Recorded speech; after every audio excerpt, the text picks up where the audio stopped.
আবার ফ্ল্যাশব্যাক। আরও অর্ডার? আর কি অর্ডার দিয়েছেন স্যার তোমাদের? যদিও মুখ থেকে কথা বের হচ্ছিল না, অস্ফুট স্বরে বলে উঠলাম, আপনাকে রেপ করার হুকুম আছে আমাদের ওপর, আর উনি আপনার অবস্থাই করতে বলেছেন যাতে আপনি নিজেই নিজের চেহারা থেকে ভয় পেয়ে যান। তোমাদের কি মাথা ঠিক আছে? কি বলছো এগুলো? আমরা দুঃখিত ম্যাম, আমাদের উপরে অর্ডার আছে, আমাদের অর্ডার ফলো করতেই হবে। না, তোমরা আমাকে জোর করে ধরে নিয়ে এসেছো এখানে। আমি প্রয়োজন পড়লে ক্ষমা করে দেব তোমাদের, কিন্তু আমার সাথে এত বড় অন্যায় করো না। আমাদের কিছুই করার নেই ম্যাম। আচ্ছা, তোমাদের স্যার আর কি কি অর্ডার দিয়েছেন তোমাদের বলো। আমাকে ধর্ষণ করে মেরে ফেলা হবে, তাই তো? উনি এখনো উনি এখনো সেই অর্ডার দেননি, তবে যদি দিয়ে থাকেন আমাদের সেটা ফলো করতে হবে। তোমরা আসলে মানুষ নও, টাকার কাছে বিক্রি হয়ে গেছো তোমরা। টাকার লোভ হিতাহিত জ্ঞান শূন্য করে দিয়েছে তোমাদের। আপনি যা খুশি ভাবতে পারেন। আচ্ছা, তোমাদের অনেক টাকা চাই, তাই তো?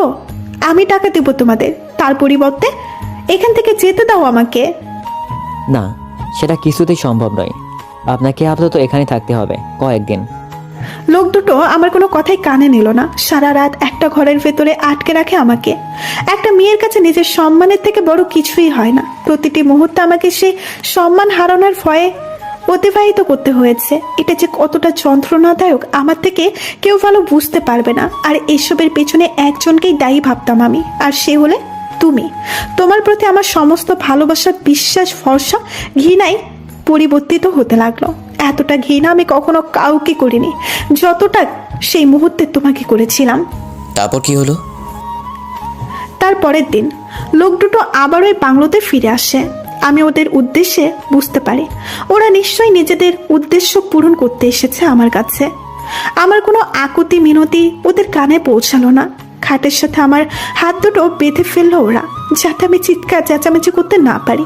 তাই আমার মুখ বন্ধ করে রাখে। নিজেকে একটা অসহায় মৃগ শিশুর মতো মনে হচ্ছিল, যার উপরে দুটো হিংস্র পশু এক্ষুনি ঝাঁপিয়ে পড়বে আর তার সর্বোচ্চ লুটে দেবে। যদিও লোক দুটো তখনও যথেষ্ট শান্ত ছিল। কোনো মানুষ তো ঠান্ডা মাথায় ধর্ষণ করতে পারে, এটা কল্পনাতীত ছিল আমার কাছে। ওরা আমার কাছাকাছি চলে আসে। নিজের সর্বনাশকে সাক্ষাৎ থেকে দেখছিলাম আমি। এরপর সবাইকে চমকে দিয়ে হঠাৎ ঘরের ভেতরে ঢুকে পড়লো, তার সাথে আরো 2-3 জন লোক। লোকগুলো তাদের 2জনকে ধরে ফেললো, তারপর পুলিশের দেবার নাম করে বাইরে নিয়ে যায়। আমি আমার উদ্ধারকারীর নিকট ছুটে যাই। সে আমাকে তার বুকে ছড়িয়ে নেয়, আমায় নানা প্রকারের সান্ত্বনা দিতে থাকে সে। আর সেই লোকটা আর কেউই ছিল না, সে ছিল তোমার নিজের বাবা। আমি তাকে সেই সময় সেই জায়গায় দেখে অবাক হই। বাবা, আপনি এখানে? আমি জেনে গিয়েছিলাম তোমাকে এখানে আটকে রাখা হয়েছে, সেই কারণেই তো বাঁচাতে আসলাম তোমায়। কিন্তু আপনি জানলেন কি করে? আমি শহরদের মুখে সবটা শুনেছি। যখন ও লুকিয়ে লুকিয়ে এই গুন্ডাগুলোদের সাথে কথা বলছিল, ওর সব কথা শুনে নিই। বাবা, উনি এটা কি করে করলেন আমার সাথে? এত বড় প্রতারণা কেন করলেন আমার সাথে? উনি কিনা আমাকে এই অবস্থায় রেখে অন্য কাউকে বিয়ে করে নিলেন। তোমার কথাগুলো শুনে আমি দুঃখ পাচ্ছি না মা, বা অবাকও হচ্ছি না। কারণ যে ছেলে নিজের বাবাকে খুন করার হুমকি দিতে পারে, তার পক্ষে পৃথিবীর সকল জঘন্য কাজ করা সম্ভব। খুন করার হুমকি? কেন? কি হয়েছে বাবা? যখন দেখলাম বিয়ের আসরে তুমি ছাড়া অন্য কেউ আছে, আমি ওর কাছে তোমার কথা জিজ্ঞেস করলাম। ও সোজাসাপটা উত্তর, তোমার মতো বোকা মেয়েকে বিয়ে করা ওর পক্ষে সম্ভব নয়। এটা শুনে আমি ভীষণ রেগে যাই। এক পর্যায়ে বিয়েটা বন্ধ করার চেষ্টা করি। ঠিক সেখানেই ও বাদ সাধল। প্রথমে আমাকে খুন করার হুমকি দিল। আমি ওর কোনো কথা না শোনাতে ও নিজেই খুন করতে চায় আমার। কোনো মতে পালিয়ে এসেছি আমি এখানে। ভাগ্যিস তার আগেই তোমার বিষয়ে জানতে পেরেছিলাম, নয়তো না জানি আজ আর কি কি হতো তোমার সাথে। বাবা, আপনি এগুলো কি বলছেন? হ্যাঁ মা, এখন তুমি বলো, যে ছেলে নিজের বাবার সাথে এমন ব্যবহার করতে পারে, তার পক্ষে তোমাকে শেষ করে দেওয়া বা তোমার কোনো ক্ষতি করা কি এমন কাজ? কিন্তু আমি এখন কি করব বাবা? উনি তো আমার জীবনটা শেষ করে দিয়েছে। আমার সকল স্বপ্ন, আশা, প্রত্যাশার কবর রচনা করে অন্য কাউকে জীবন সঙ্গিনী করে নিলেন। এখন কি করব আমি? কোথায় যাব? কি করবে মানে? তোমার সাথে ওই কুলাঙ্গার যে অন্যায় করেছে তার প্রতিশোধ নেবে তুমি। প্রতিশোধ? কিন্তু সেটা কি করে সম্ভব? না না, আমি ওনার কোনো ক্ষতি হোক চাই না। এতটা বোকা কেন তুমি যে তোমার জীবনটা বরবাদ করে দিল তাকে এমনি এমনি ছেড়ে দিবে? না, সেটা কখনোই হতে পারে না। আপনি এই কথা বলছেন? হ্যাঁ বলছি, আমিও এই কথা বলছি, ওর বাবা হয়েই বলছি। দেখো, ও আমাদের দুজনের সাথে যা করেছে তার একটাই শাস্তি হতে পারে, আর সেটা হলো ওর মৃত্যু। কি মৃত্যু? আপনি মেরে ফেলবেন ওনাকে? না না, দেখুন, আপনি আমার জীবন বাঁচিয়েছেন, আমি কৃতজ্ঞ আপনার কাছে, কিন্তু দয়া করে ওসব বলবে না আমার সামনে। আমি তো আগেই বলে দিয়েছি ওনার কোনো ক্ষতি হোক চাই না। মূর্খ মেয়ে, যে তোমাকে বিয়ের স্বপ্ন দেখিয়ে অন্য কাউকে বিয়ে করে নিল, তুমি তো ভালোবাসতে তাকে, তাই না? সে কিনা কতগুলো গুন্ডাদের দিয়ে তোমার সি সি সি বলতে লজ্জা হচ্ছে আমার। এমন একটা জানোয়ারকে ক্ষমা করে দেওয়ার কথা ভাবছো কি করে? দেখো শ্রেষ্ঠা, আমি সোহাদের বাবা। যদি বাবা হয়ে আমি ওর বিরুদ্ধে এত বড় একটা স্টেপ নিতে পারি, তাহলে তুমি কেন পারবে না? এভাবে তোমার বাবা আমার ব্রেন ওয়াশ করতে থাকেন। তার সাথে উনি আমাকে বিভিন্ন মাদক দ্রব্য গ্রহণ করতে বাধ্য করতেন, যার ফলে দ্রুত আমি ওনার কথাতে প্রভাবিত হতে থাকি। এক পর্যায়ে আমি পুরোপুরি ওনার বশে চলে আসলাম। ওনার সমস্ত অর্ডার ফলো করতাম আমি। উনি বহুবার আমাকে সুযোগ করে দিয়েছেন তোমাকে শেষ করার, কিন্তু তোমাকে মারতে গিয়েও মারতে পারিনি আমি। তুমি সামনে চলে আসতেই হাত পা কাঁপতো আমার, জানি না কোনো অদৃশ্য শক্তি আটকে দিত আমায়। এভাবে নিজের কাছে পরাজিত হয়েছি বারবার, কিন্তু তবুও আমি আমার চেষ্টা চালিয়ে গিয়েছি। কখনো তোমাকে শেষ করার দোয়া চাই। অবশেষে তোমার মাধ্যমে তোমার বাবার আসল রূপটা চলে আসলো আমার সামনে, নয়তো কত বড় অনর্থ হয়েছে তো আমি জানি না। স্রেষ্ঠার কথাগুলো শুনে স্তম্ভিত হয়ে গেছি আমি। শিউরে উঠছিলাম বারবার। ওর মুখ থেকে নিঃসৃত প্রতিটি বর্ণনার লাইন নির্বাক করে দিয়েছে আমায়। লক্ষ্য করলাম স্রেষ্ঠার চোখ বেয়ে জল গড়িয়ে পড়ছে। তোমাকে আমি এখনকার সকল কথা খুলে বললেও 1 বছর আগের ঘটে যাওয়া একটা তৃপ্ত ঘটনার কথা যে লুকিয়েছি, না, তাতে তোমার বাবার কোনো হাত ছিল না, কিন্তু জানি না সেই কথা কোনোদিন বলার সাহস হবে কিনা আমার। আর সেটা হলো তোমার মায়ের খুন, আর কারোর হাতে নয়। সেদিন রাতে আমার হাতেই হয়েছিল। এই নির্মম সত্য বই বেড়াতে বেড়াতে বড্ড ক্লান্ত হয়ে যাচ্ছি আমি। এই শেষ কোথায় আমি জানি না। কথাগুলো মনে মনে বললাম। ভাগ্যিস কথাগুলো সোহাগ তো শুনতে পাইনি। কিন্তু এখন কি করব আমরা? আমাদের যে করেই হোক নকল শ্রেষ্ঠ পর্যন্ত পৌঁছাতে হবে, কারণ একমাত্র ওই জানে যে ও কে। ওর থেকে ওর আসল পরিচয় জানতে হবে আমাদের। হ্যাঁ, কিন্তু ওকে খুঁজে বের করাটা কি এত সহজ হবে? না, সেটা সহজ হবে না, কারণ সে এখন আর আমাদের আওতার ভেতরে নেই। জানি না এখন কোথায় আছে সে। আচ্ছা, এমনটা নয় তো ও পালিয়ে আমার বাবার কাছে যায়নি তো? তোমার বাবার কাছে? দেখো শ্রেষ্ঠা, একটা কথা বলি। এতদিন তুমি যেমন বাবার ষড়যন্ত্রের একটা অংশ ছিলে, নকল শ্রেষ্ঠাও কিন্তু তার ব্যতিক্রম নয়। এতদিন বাবা ওকে কাজে লাগিয়েছে নিজের জন্য। আমাদের বিয়ের সময় বাবাই ওকে ষড়যন্ত্র করে তোমার আর আমার ভেতরে ঢুকিয়ে দিয়েছে। আমাদের ভেতরে সমস্ত ভুল বোঝাবুঝির জন্য দায়ী একমাত্র বাবা। এটা তো ঠিক। হ্যাঁ, কিন্তু আমরা কেউ এই ব্যাপারে নিশ্চিত নই যে ও ঠিক কোথায় আছে এই মুহূর্তে। ওকে আগে না ধরতে পারলে বাবার আসল রহস্যটা কখনোই জানা সম্ভব নয়। সে তোমাকে কেন খুন করতে চাইছে এটা আমাদের যে করেই হোক জানতে হবে। এই প্রশ্নের উত্তর আমিও যে খুঁজে বেড়াচ্ছি। আমার নিজের বাবা কেন খুন করতে চাইছে আমায়? আমার উপর তার এত রাগ কিসের এত ঘৃণা? এটা না জানতে পারা পর্যন্ত আমার যে মুক্তি নেই। তোমার মনের অবস্থাটা বুঝতে পারছি আমি। আজ থেকে তোমার আর আমার উদ্দেশ্য একটাই হবে, নকল শ্রেষ্ঠার মাধ্যমে যে করেই হোক তোমার বাবার মুখোশটা টেনে খুলে দেওয়া। আর নকল শ্রেষ্ঠা বাস্তবকে আমার সাথে তার চেহারার মিল কি করে, এই প্রশ্নের উত্তর ওদের দিতে হবে আমাকে। একবার বাকে পাই, তারপর সব বের করে ফেলবো পেট থেকে।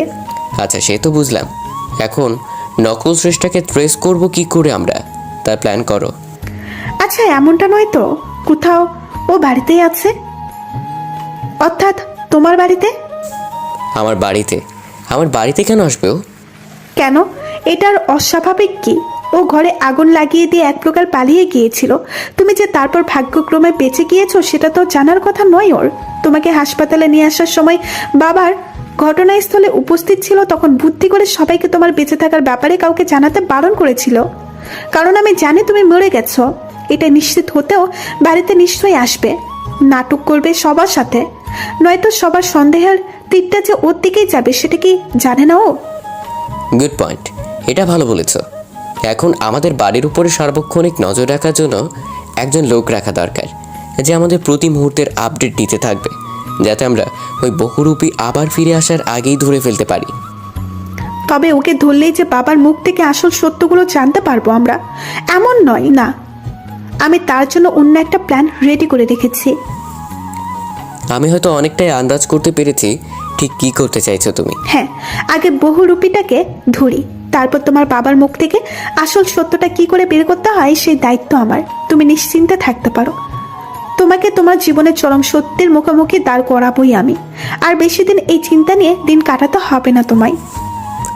আর আমি তোমায় কথা দিচ্ছি, আমার বাবা যে অন্যায় করেছে তোমার সাথে, নিজের স্বার্থের জন্য অন্ধকার জগতে ঠেলে দিয়েছে তোমাকে, তোমার প্রতি হওয়া প্রতিটা অন্যায়ের উপযুক্ত জবাব দেব আমি আমার বাবাকে।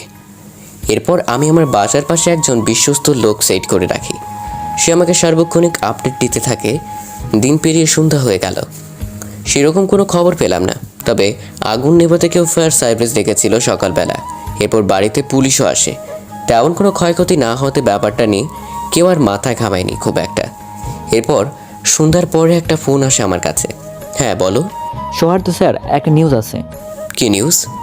আপনার ওয়াইফকে দেখলাম এইমাত্র বাড়িতে ঢুকলেন। তুমি শিওর সে আমার স্ত্রী ছিল? হ্যাঁ, আমি কনফার্ম। ঠিকই তো, আমার বাড়িতে মহিলা বলতে আর কে আসবে নকল শ্রেষ্ঠা ছাড়া? তার মানে শ্রেষ্ঠা ঠিকই আন্দাজ করতে পেরেছিল। আমি দ্রুত শ্রেষ্ঠাকে ওর আসার কথা জানাই। তারপর দুজনে মিলে বাসার উদ্দেশ্যে রওনা দিলাম। বাসার সামনে গিয়ে দেখি ভেতর থেকে দরজা বন্ধ করা। তার মানে ও সত্যিই আছে ভেতরে। প্রথমে আমি কলিং বেল প্রেস করি। অনেকক্ষণ ধরে কেউ দরজা খুলছে না ভেতর থেকে। হয়তো একটা দ্বিধাদ্বন্দ্বের ভেতরে পড়ে গেছে ও, তাই সিদ্ধান্ত নিতে পারছে না কি করা উচিত। অবশেষে দেখলাম ভেতর থেকে কেউ দরজাটা খুলতে লাগলো। আমি সরে গেলাম। শ্রেষ্ঠা গিয়ে দরজার সামনে দাঁড়ায়। শ্রেষ্ঠার মাথার প্রচুর বুদ্ধি ধরে। ও নকল শ্রেষ্ঠাকে প্রথমেই ভোরকে দিতে দরজার সামনে গিয়ে দাঁড়ালো, যাতে সহজে তাকে কাবু করা যায়। দরজা খুলতে দেখলাম আমাদের অনুমানই সত্যি। ভেতর থেকে বেরিয়ে এলো নকল শ্রেষ্ঠা। চোখের সামনে শ্রেষ্ঠাকে দেখে অবাক হয়ে গেল। এরপর আমি যখন শ্রেষ্ঠার পাশে গিয়ে দাঁড়াই, যেন একটা হাই ভোল্টেজের শক খেলো সে। ভয়, আতঙ্ক আর বিস্ময়ে পা কাঁপতে লাগলো তার। দরজা খুলে এত বড় একটা দৃশ্য দেখতে হবে দুঃস্বপ্নেও ভাবতে পারিনি। আমাদের দুজনকে সামনে দাঁড়িয়ে থাকতে দেখে ফেক শ্রেষ্ঠার মাথায় আকাশ ভেঙে পড়ার উপক্রম। ভয় ভয় শ্রেষ্ঠাকে উদ্দেশ্য করে বলতে লাগলো সে, এ কি, তুমি এখানে? তুমি এখন এখানে কেন? আর এখানে কি করছো? প্রশ্নটা শেষ হতে না হতেই শ্রেষ্ঠা ঠাস করে একটা চর বসে দিল ওর গালে। আমি এখানে মানে? এটা তো আমার সুহাদ্দের ঘর। এই জায়গায় আজ আমার থাকার কথা ছিল। তুই এখানে কি করে এলি সেটা আগে বল। তার আগে বল, কে তুই? Shut up, just shut up. Souharda আমার হাজবেন্ড। তুমি আমাকে এত প্রশ্ন করার কে? হ্যাঁ, হাজবেন্ড? যাকে আগুনে পুড়িয়ে মারতে একটা বারের জন্য হাত কাঁপলো না? কোন মুখে তাকে নিজের হাজবেন্ড দাবি করস? ওই মুখে আর একবার সুহাদ্দের নাম উচ্চারণ করলে জিভ টেনে ছিঁড়ে ফেলবো আমি তোর। আমি দাঁড়িয়ে দাঁড়িয়ে ওদের কথাগুলো শুনছি। তুমি আমার কিছুই করতে পারবে না। আমাকে চেনো না তুমি। হ্যাঁ, চেনার জন্যই তো এসেছি। আগে বল তুই কে? আমার আর সুহাদ্দের ভেতরে এলি কি করে তুই? আমি কিছুই বলতে পারবো না। আমায় মেরে ফেললেও না। এত সহজে তো মারবো না তোকে, তিলে তিলে কষ্ট দিয়ে মারবো তোকে। আর এমন শাস্তি দেব তুই বাধ্য করে ছাড়বো তোকে নিজের মুখে সবটা স্বীকার করতে। আমাকে শাস্তির ভয় দেখিও না তোমরা। আমি ভয় পাই না এসবে। সমস্ত হুমকি ধুমকি শাড়ির আঁচলে গুজে রাখো, ওকে? এত কথা কেন বলছি? এর সাথে মোটা দেখে একটা দড়ি আনো তো, তারপর ওকে নিয়ে স্টোর রুমে চলো। ওর একটা পার্মানেন্ট ব্যবস্থা করতে হবে। আমাকে উদ্দেশ্য করে বলল শ্রেষ্ঠা। আমি একটা দড়ি নিয়ে আসলাম। তারপর নকল শ্রেষ্ঠাকে স্টোর রুমে নিয়ে যাওয়া হলো। শ্রেষ্ঠা দড়ি দিয়ে ওকে একটা চেয়ারের সাথে বাঁধলো। জানতাম তুই সহজে নিজের মুখে স্বীকার করবি না কিছুই, আর সেটা আমাদের জন্য পর্যাপ্ত নয়। তুই তো চুনোপুটি। রাঘব বোয়ালকে ধরার পালা এখন। আমায় এখানে আটকে দেখে কি করতে চাইছো তোমরা? ছেড়ে দাও বলছি। ভালো হচ্ছে না একদম। এই ঘর থেকে ওর কিছু কাপড় নিয়ে আসো তো। এখন কাপড় দিয়ে কী হবে? আনতে বলছি, আগে আনো, তারপর দেখো কি করি। আমি কিছু কাপড় নিয়ে এসে শ্রেষ্ঠার হাতে দিলাম। ও আমাকে বাইরে রেখে স্টোরের দরজা বন্ধ করে দিল। প্রায় 5 মিনিট পরে দরজা খুলল। শ্রেষ্ঠার দিকে তাকিয়ে হতবাক না হয়ে পারলাম না। ও পুরোপুরি নকল শ্রেষ্ঠার মতো সেজেছে, আর নকল শ্রেষ্ঠাকে অন্য পোশাক পরিয়ে সাথে কিছু খাবার রেখে স্টোর রুমের দরজা বন্ধ করে দেয়। এবার বুঝতে পারলে তো কি করতে চলেছি আমি? হ্যাঁ, খুব বুঝতে পেরেছি। নকল শ্রেষ্ঠা বন্দি আছে, ও এখন আর কারোর সাথেই যোগাযোগ করতে পারবে না। এই সুযোগে কিছুক্ষণের জন্য আমি নকল শ্রেষ্ঠা, তোমার বাবার কাছে নকল শ্রেষ্ঠাই হয়ে যাব আমি। আর আশা করি তুমি তোমার সকল প্রশ্নের উত্তর খুব শীঘ্রই পেয়ে যাবে সুহাদ্দ। শ্রেষ্ঠার দিকে অবাক হয়ে তাকিয়ে আছি আমি। একসময় হাবাগোবা সহজ সরল প্রকৃতির সেই শ্রেষ্ঠাকে যেন চিনতেই পারছি না আমি। জীবনের ঘাত প্রতিঘাত ওর ভেতরটাই পাল্টে দিয়েছে একেবারে। শ্রেষ্ঠা নকল শ্রেষ্ঠার বেশে বাইরে বেরিয়ে গেল। আমার গ্রামের বাড়ির উদ্দেশ্যে রওনা দিল সে। কারণ আমাদের জানানোতে বাবা এখন ওখানেই আছে, সেখানে গেলেই তাকে পাওয়া যাবে। গ্রামের বাড়িতে পৌঁছতে পৌঁছতে সকাল হয়ে গেল। গ্রামের বাড়িতে একটা বড় ফার্ম আমাদের, বাবা সেটারই দেখভাল করে। আমাদের গ্রামটা শহরের অনেকটা কাছাকাছি, তাই চারপাশের পরিবেশে একটা শহুরে ভাব বিরাজ করে। শ্রেষ্ঠা ফার্মের ভেতরেই বাবাকে পেয়ে গেল। বাবা যথারীতি শ্রেষ্ঠাকে আমার স্ত্রী অর্থাৎ নকল শ্রেষ্ঠা ভেবে ভুল করে। সে শ্রেষ্ঠাকে ওই সময় গ্রামের বাড়িতে দেখে বেশ অবাক হয়। কি ব্যাপার প্রজ্ঞা, তুমি এখন এই সময়ে? ও, তার মানে বহুরূপীর আসল নাম প্রজ্ঞা, মনে মনে ভাবলো শ্রেষ্ঠা। তুমি এখন এখানে কেন? আর সৌহার্দ্য কোথায়? আমার সাথে এইভাবে দেখা করতে এসেছো কেন? ও জানতে পারলে কি হবে ভাবতে পারছো? আমি এত কিছু ভেবে আসিনি এখানে। তো কেন এসেছো? এসেছি, একটা কাজ আছে তাই এসেছি। পাগল হয়ে গেলে নাকি? আর তুমি আমায় অন্তত একটা ফোন তো করতে পারতে। এত বড় একটা রিস্ক নেওয়াটা কি ঠিক হলো? না, সমস্যা নেই, কেউ কিছু জানতে পারবে না। সৌহার্দ্যকে চেনো না তুমি, ও যে কোনো সময় ধরে ফেলতে পারে। আচ্ছা ছাড়ো সেসব কথা, এখন কেন এসেছো এখানে বলো। শ্রেষ্ঠা যদিও এখন পর্যন্ত আমার বাবার বিষয়ে কিছুই জানে না, খুব মেপে কথা বলতে হচ্ছে। একটু এদিক ওদিক হয়ে গেলেই সন্দেহ করে বসবে, তখন হিতে বিপরীত না হয়ে যায়। তারপরেও বাবার পেট থেকে কথা বার করার জন্য কিছুটা হলেও ঝুঁকি তো নিতেই হবে, এছাড়া আর কোনো উপায় নেই। আপনার সাথে কিছু কথা বলার আছে আমার। কথা? কিসের কথা? বলছি, আর কতদিন আমায় শ্রেষ্ঠের সাথে নাটক করে থাকতে হবে? আর পারছি না আমি, বড্ড হাঁপিয়ে যাচ্ছি। এবার রেহাই দিন আমায়। আরে বলে কি এগুলো, কি বলছো তুমি? মাথা ঠিক আছে তো তোমার? আমার মাথা ঠিকই আছে। আচ্ছা, কি এমন ঘটে গেল এই কয়েকদিনের ভেতর বলো তো? হঠাৎ করে কেন এত পরিবর্তন তোমার? ভুলে গেলে কত কষ্ট করে সেদিন শ্রেষ্ঠার জায়গায় তোমায় বসিয়ে দিয়েছিলাম আমি? সৌহার্দ্য তো আমার ছেলে হয়, তাই না?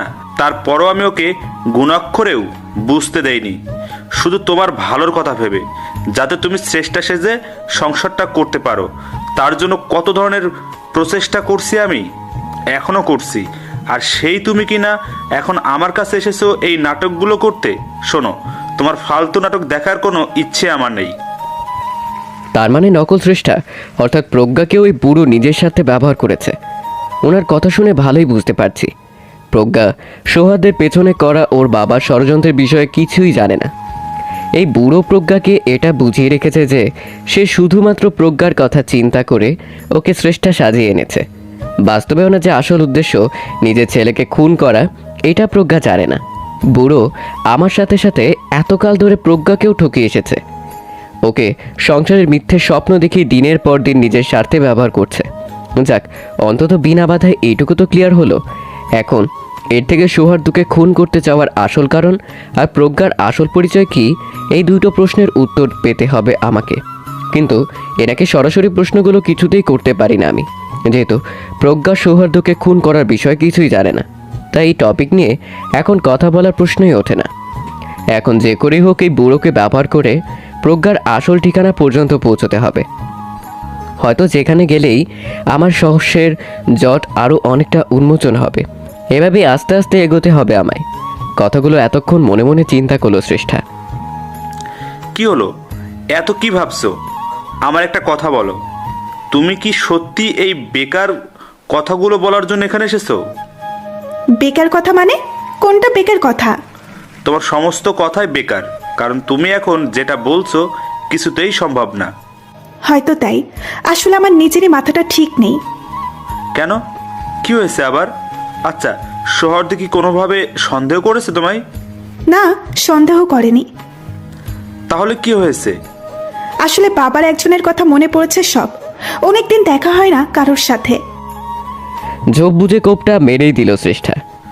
বাসার লোকজন মানে? মা ছাড়া আর কে আছে তোমার বাড়িতে? তার মানে প্রজ্ঞার মা ছাড়া কেউ বেঁচে নেই। এই হলো মায়ের কথাই বড্ড মনে পড়ছে।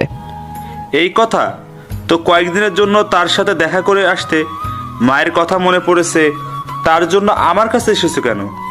হ্যাঁ, আমি আপনার ছেলের কাছে বলতাম যে আমার মায়ের কথা মনে পড়ছে। সে আমাকে শ্রেষ্ঠার বাড়িতে নিয়ে যেত, আর সেখানে গিয়ে ধরা পড়ে যাই আমি। সেটা কি চান আপনি? তাও তো ঠিক। এখন কি করতে চাইছো তুমি? কি আর করব, একটা প্ল্যান করেছি যাতে আমি নিজের বাড়িতে মায়ের সাথে দেখা করতে যেতে পারি, আর সোহাগ তো কিছু জানতেও না পারে।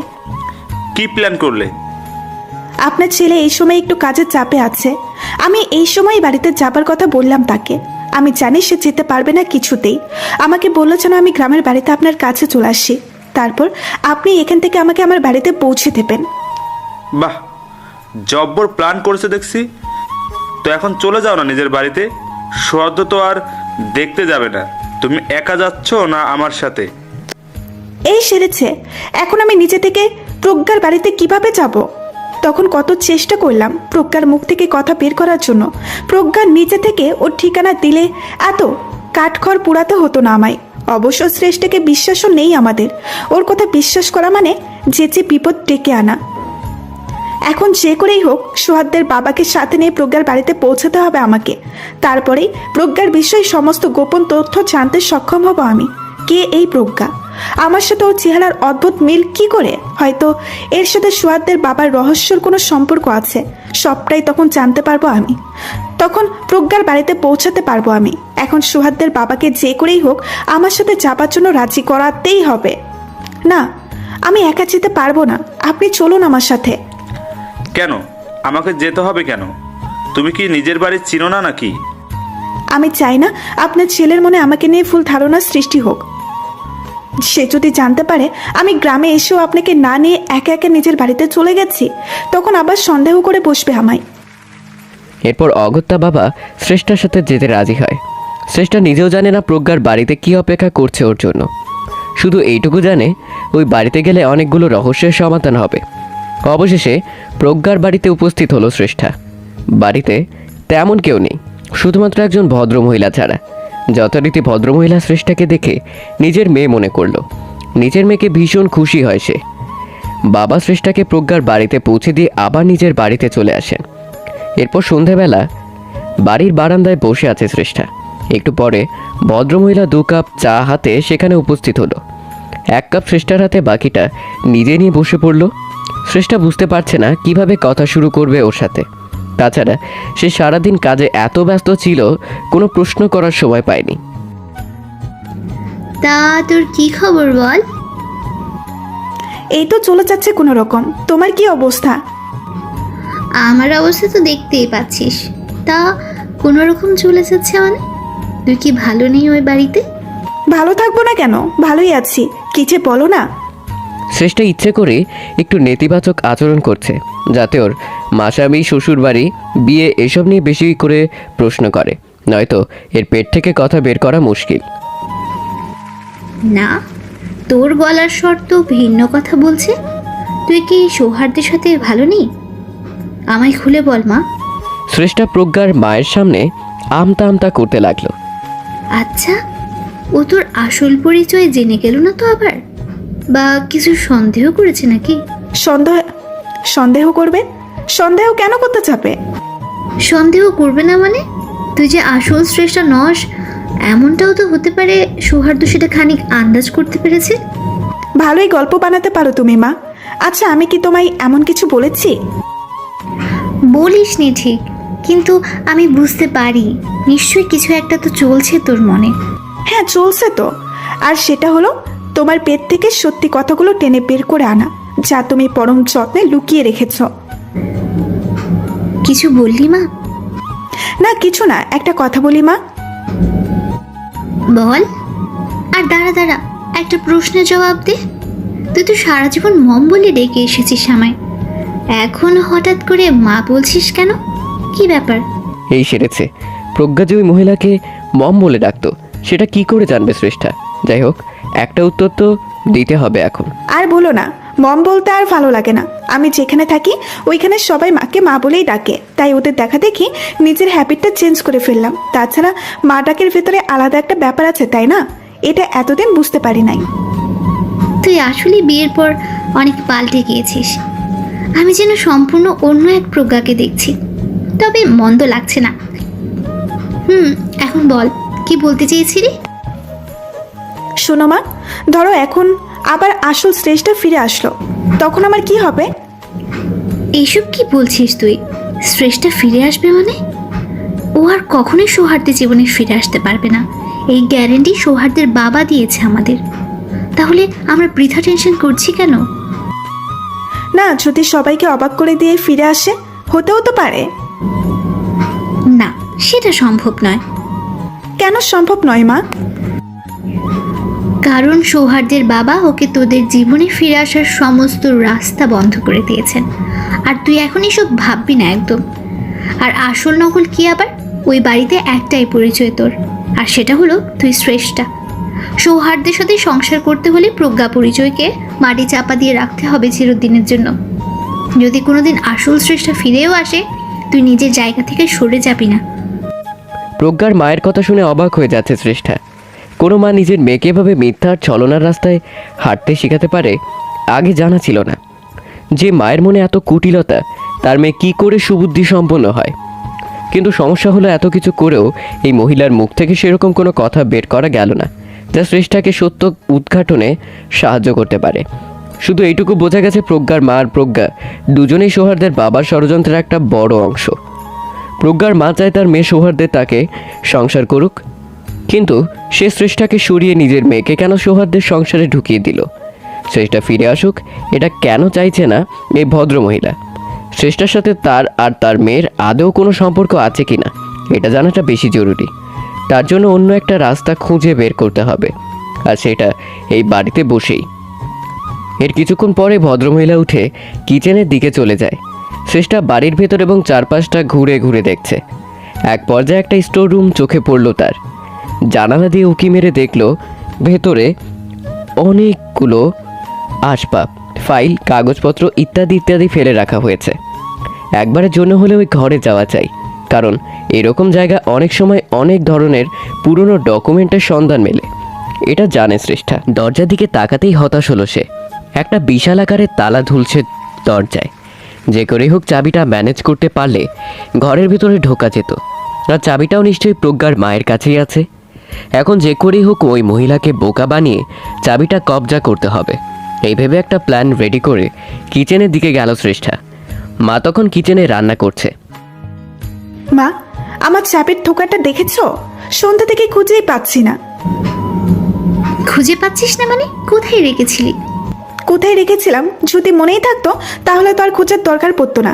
কি যেন বলো না তুমি মা? ভালো করে খুঁজে দেখ কোথায় রেখেছিস। আচ্ছা, তুমি ভুল করে তোমার চাপের ঠোকার সাথে রেখে দাওনি তো? না, আমি কোনো চাবির ঠোকা পাইনি, বললাম তো। তাহলে কোথায় গেল? আমি কি জানি। আমার তো মনে হয় তুমি কিছু একটা করেছ, নিজের চাবি ভেবে হয়তো রেখে দিয়েছে। আচ্ছা, তোমার চাবি ঠোকাটা কোথায়? আমি চেক করে দেখব। তুই কি আমার কথা বিশ্বাস করতে পারছিস না? হ্যাঁ পারছি, কিন্তু চাবি খুঁজে নেওয়া পর্যন্ত মাথা ঠিক হবে না আমার। তাড়াতাড়ি বলো, কোথায় তোমার চাবির ঠোকা? আমার বেডরুমে বাম টেবিলের ড্রয়ারের ভেতরে আছে। যা, নিজের চোখেই দেখে আয় গিয়ে, যত সব। কথাটি শুনেই শ্রেষ্ঠা দ্রুত গিয়ে চাবির থোকাটা নিয়ে নিল। তারপর সেটা নিয়ে স্টোর রুমের দিকে যায়। চাবিগুলো দিয়ে একে একে তালাটা খোলা ট্রাই করে। এক পর্যায়ে সফলও হয়ে গেল, কিন্তু এখন ভেতরে ঢোকা যাবে না। মহিলা দেখে ফেললে গন্ডগোল হয়ে যেতে পারে। যা করার রাতেই করতে হবে। তালাটা খোলা রেখে ওখান থেকে চলে যায় শ্রেষ্ঠা। এরপর খাওয়া দাওয়া সেরে যে যার রুমে শুয়ে পড়ল। শ্রেষ্ঠা উঠে পা টিপে টিপে স্টোর রুমের দিকে যায়। তখন বেশ রাত, প্রায় 1টা বেজেছে। স্টোররুমের দরজাটা খুলে ভেতরে ঢুকলো শ্রেষ্ঠা। তারপর দরজাটা ভেতর থেকে বন্ধ করে দেয়। একের পর এক সমস্ত জিনিস তন্ন তন্ন করে খুঁজতে থাকে, যদি কোনো ক্লু পাওয়া যায়, কিন্তু সেরকম কিছুই চোখে পড়ছে না। এভাবে আধা ঘন্টার মতো চিরুনি তল্লাশি চলল। এরপর হঠাৎ একটা খাম এসে পড়ে শ্রেষ্ঠার হাতে। খামের ভেতর বহু পুরনো কিছু ছবি, ছবিগুলোর ওপর একগাদা ধুলো জমে আছে। তারপর অন্ধকারে ভালো করে দেখা যাচ্ছে না। ফু দিয়ে একটা ছবি পরিষ্কার করে সেটা ফোনের আলোর উপরে ধরল শ্রেষ্ঠা।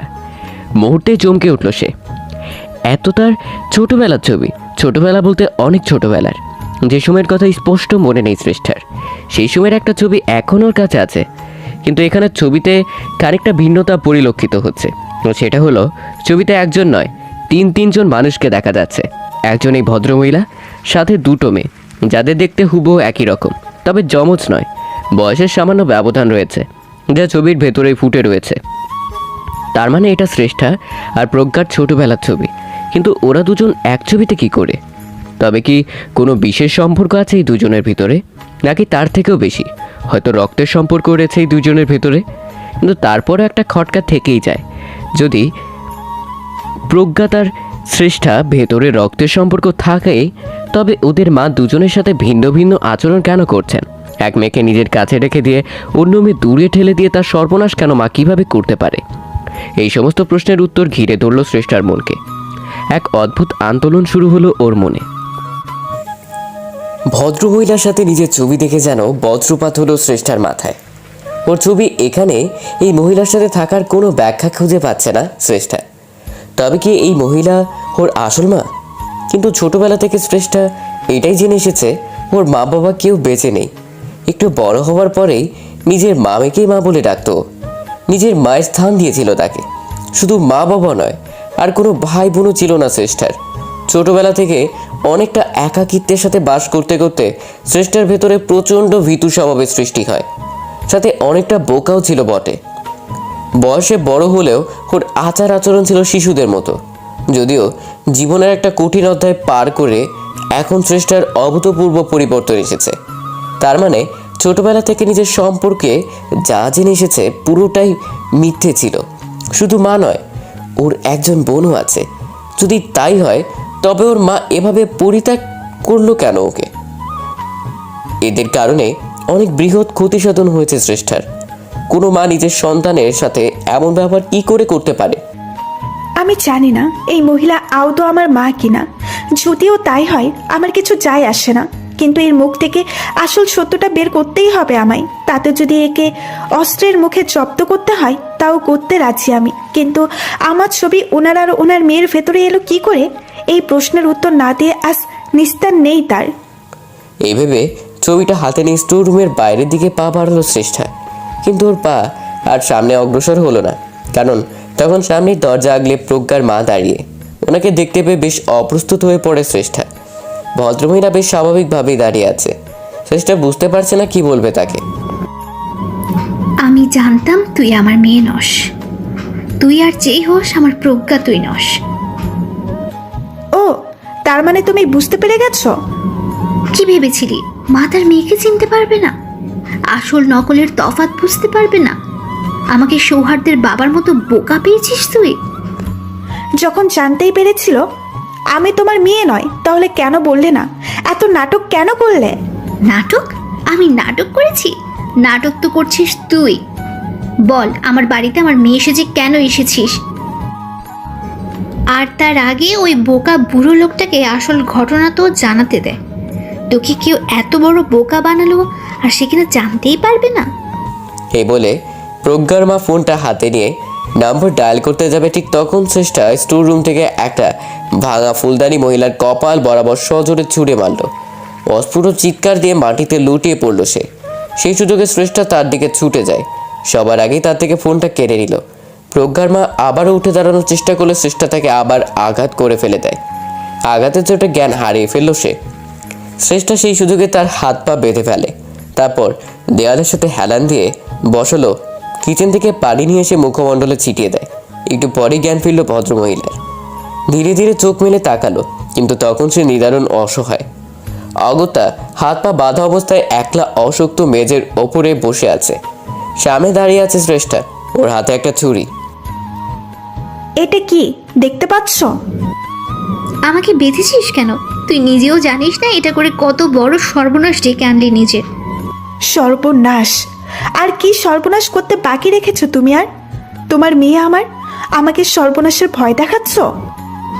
কি চাস তুই আমার কাছে বল, আর তাড়াতাড়ি ছেড়ে দে আমায়। এই ছবিটা ভালো করে দেখো, এখানে তোমাকে দেখা যাচ্ছে, সাথে তোমার মেয়ে, আর তার সাথে আমি। তোমাদের মা মেয়ের ভেতরে আমার ছবি আসলো কি করে? এই প্রশ্নের উত্তর চাই আমার। শ্রেষ্ঠার প্রশ্ন শুনে ভদ্রমহিলা চুপ করে রইল। তার মুখ থেকে কোনো কথা বের হচ্ছে না। এটা দেখে শ্রেষ্ঠা চুরিটা তার গলা বরাবর চেপে ধরল। কি হলো? কথা বলছো না কেন? আমার প্রশ্নের উত্তর না দিলে এই ছুরি তোমার গলায় চালিয়ে দিতে হাত কাঁপবে না আমার। তাড়াতাড়ি আমার প্রশ্নের উত্তর দাও, নয়তো তোমার সাথে কি কি ঘটতে পারে ভাবতেও পারছো না তুমি। না না, আমায় এভাবে মেরো না। হ্যাঁ হ্যাঁ, সব বলবো, আমি সব বলবো। আগে এটা সরাও আমার গলার উপর থেকে। ঠিক আছে, সরিয়ে নিলাম। এবার বলো। আর একটা কথা, আমায় মিথ্যে বলার চেষ্টা একদম করবে না। যদি সেরকম কিছু বুঝতে পারি আর আস্ত রাখবো না তোমায়। বলো কি জানতে চাও? এক প্রশ্ন কতবার বলবো? বললাম তো। আমার ছবি তোমাদের সাথে এলো কি করে? এই যে ছবিটা দেখতে পাচ্ছ, এটা কে তুলেছে তুমি জানো না হয়তো। এটা তোমার বাবার তোলা ছবি। আমার বাবার সাথে কি সম্পর্ক ছিল তোমার? কি সম্পর্ক ছিল মানে? উনি স্বামী ছিলেন আমার। আল্লাহকে সাক্ষী করে বিয়ে করেছিলেন উনি আমায়। যখন ওনার স্ত্রী সন্তান জন্ম দিতে গিয়ে মারা গেলেন, বাধ্য হয়ে নিজের সন্তানকে বাঁচাতে উনি বিয়ে করলেন আমায়। আর সেই সন্তান আর কেউ না, তুমি নিজে। যখন তোমার মা 7 মাসের গর্ভবতী, তখন একটা জটিল সমস্যার কারণে ডেলিভারি করা হয়েছিল তার। ডাক্তার অনেক চেষ্টা করে তোমাকে বাঁচাতে পারলেও তোমার মাকে বাঁচাতে পারেননি। এরপর তোমার বাবা আমাকে বিয়ে করে নিজের ঘরে নিয়ে আসলেন, তোমায় তুলে দিলেন আমার হাতে। ওনার একটাই দাবি ছিল আমার কাছে, আমি যেন তোমাকে কখনো কষ্ট পেতে না দিই, মায়ের ভালোবাসা দিয়ে সবসময় আগলে রাখি। আর তুমি তার সেই সামান্য চাওয়ার সম্মান করতে পারলে না? না, মানো আমার কথা। আমি প্রথম মেনেই নিয়েছিলাম তোমায়, নিজের মেয়ের মতোই তোমায় লালন পালন করতে থাকি। কিছুদিন পরে হঠাৎ একদিন জানতে পারি আমি অন্তঃসত্ত্বা। এরপর আমার কোল আলো করে প্রজ্ঞা এলো। অদ্ভুত বিষয়, ভিন্ন মায়ের গর্ভে জন্ম নেওয়া সত্ত্বেও তোমাদের দুজনের চেহারা হুবহু একই রকমের ছিল। তার কারণ ছিল তোমাদের বাবা। মা আলাদা হলেও বাবা তো একজনই ছিল তোমাদের, তাই জিনগত কারণে তার থেকে একরকম চেহারা পেয়েছিলে তোমরা দুজন। আর হ্যাঁ, দুটো জন্মদাগ নিয়ে জন্ম হয়েছিল তোমাদের দুজনের। তোমার জন্মদাগটা ঘাড়ের দিকে ছিল, আর আমার মেয়েটা ওর কানের উপরে ছিল। দেখলে একটা কাটা দাগের মতো মনে হয়। যখন আমার কোলে প্রজ্ঞা এলো, আমার আর তোমার ভেতরে একটা অদৃশ্য দূরত্বের দেওয়াল সৃষ্টি হতে লাগলো। বিশ্বাস করো, আমি কখনো কষ্ট দিতে চাইনি তোমায়, কিন্তু তোমায় সবসময় নিজের মেয়ের প্রতিদ্বন্দ্বী ভাবতাম আমি।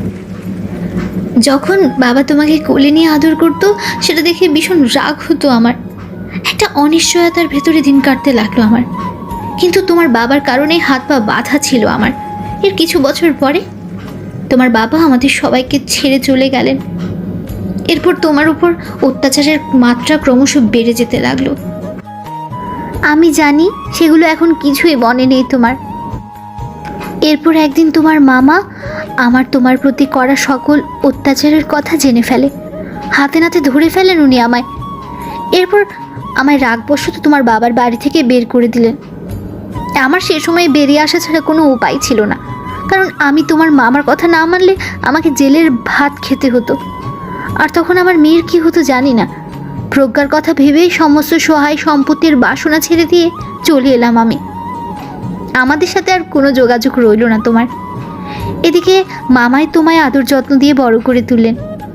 তখনও জানতে দেননি তোমার আর প্রজ্ঞার কথা, কারণ উনি চাননি আমাদের কোনো ছায়া পড়ুক তোমাদের উপর। তোমার মামা যতই আমাকে আলাদা করার চেষ্টা করুক না কেন, আমি কিন্তু তোমার সমস্ত খোঁজ খবর ঠিকই রাখতাম। তোমাকে নিজের নজরের আওতার বাইরে যেতে দেইনি। সেসব না হয় বুঝলাম, কিন্তু আমার বিয়ের সময় তুমি আমার সাথে এত বড় একটা ষড়যন্ত্র কেন করলে বলো? একদিন আমাকে অবাক করে দিয়ে সৌহার্দের বাবা আমার বাড়িতে আসেন। তিনি আমার সাথে কথা বলেন, আমাকে আশ্বাস দেন যে প্রজ্ঞার বিয়ে তোমার হবু বরের সাথে করিয়ে দেবেন উনি, আর তার ফলে তোমার ভাগ্যে নেমে আসবে অপূরণীয় দুঃখ আর কষ্ট। ওনার কথা শুনে পুরনো সকল প্রতিশোধ তখন যেন মাথা ছড়া দিয়ে উঠলো আমার। ভাবলাম তোমাকে জব্দ করে আমার মেয়েকে জিতিয়ে দেবার এই তো সুযোগ। তাই সৌহার্দের বাবার কথায় রাজি হয়ে যায় আমি জানতাম না উনি আসলে আমাকে চিনলেন কি করে, বা আমার বিষয়ে এত কিছু জানলেন কি করে। তখন নিজের মেয়ের জেদ আর তোমার সর্বনাশ দেখে ভেতরে এতটাই উত্তেজনা কাজ করছিল, এত কিছু ভাবার সময় পাইনি। সমস্ত পরিকল্পনা অনুযায়ী বিয়ের দিন তোমাকে কিডন্যাপ করা হলো, আর তোমার জায়গায় বসিয়ে দেওয়া হলো আমার মেয়ে প্রজ্ঞাকে। অথচ বেচারা সৌহার্দের কিছুই জানতে পারলো না। ও নিজের অগোচরে আমার মেয়ের সাথেই বিয়েটা করে নিল। জীবনে একবারের জন্য হলেও মা বলে ডেকেছিলাম তোমায় আমি, সেই তুমি আমার এত বড় সর্বনাশ কি করে করলে? আমি যা করেছি নিজের মেয়ের ভালোর জন্য করেছি, ওর সুখের জন্য তোমার বিরুদ্ধে এত বড় ষড়যন্ত্র করেছি আমি। ভালোর জন্য? সুখের জন্য? কিসের ভালো করলে তুমি নিজের মেয়ের? কেউ এসে তার ছেলের সাথে তোমার বিয়ের প্রস্তাব দিল, সেটাও এরকম ছলনার আশ্রয় নিয়ে, আর তুমি কিনা তার কথা মেনে নিলে? আমি জানি না তখন কী ভেবে ওনার কথায় রাজি হয়ে গিয়েছিলাম আমি, কিন্তু নিজের মেয়েকে সুখী করা ছাড়া আর কোনো উদ্দেশ্য ছিল না আমার। না, মিথ্যা বলছো তুমি। শুধু নিজের মেয়ের সুখের জন্য না, আমাকে দুঃখ আর কষ্ট দেবার পৈশাচিক আনন্দ তোমার বিবেক বুদ্ধি লোপ পাইয়ে দিয়েছিল। তাই এত বড় একটা অন্যায় করলে তুমি। আর সুখ? কিসের সুখ? তুমি জানো তুমি নিজের অজান্তে মেয়ের কত বড় সর্বনাশ করে দিয়েছ? সর্বনাশ? কিসের সর্বনাশ করেছি আমি?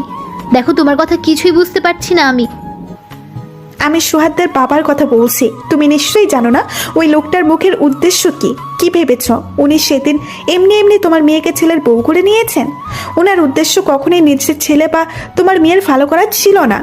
তাহলে কি ছিল তার উদ্দেশ্য? খুন। নিজের ছেলেকে খুন করাই একমাত্র উদ্দেশ্য তার।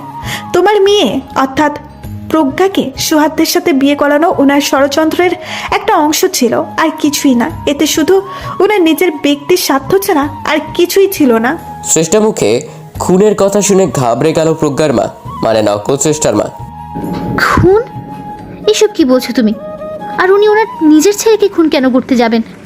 তোমার কথা বিশ্বাস করতে পারছি না আমি। হ্যাঁ, এটাই সত্যি, আর তার প্রমাণ আমি নিজে। উনি এতদিন আমাকে ব্যবহার করেছেন নিজের ছেলের সর্বনাশের জন্য। ভাগ্যের সে জঘন্য পাপটা করার আগে ওই বুড়োর আসল রূপটা চলে এসেছে আমার সামনে, নয়তো অনেক বড় অনর্থ হয়ে যেত। তোমার কথা শুনে ভয়ে হাত পা ঠান্ডা হয়ে আসছে আমার। ওই লোকটা এতটা মারাত্মক সত্যি আগে স্বপ্নেও ভাবতে পারিনি আমি। তা না হলে নিজের সন্তানকে কেউ খুন করার কথা ভাবতে পারে? হ্যাঁ। আচ্ছা, একটা কথা বলো, আমার মেয়ে কোথায়? ও ভালো আছে তো? নিজের মেয়ের জন্য খুব চিন্তা তোমার, তাই না?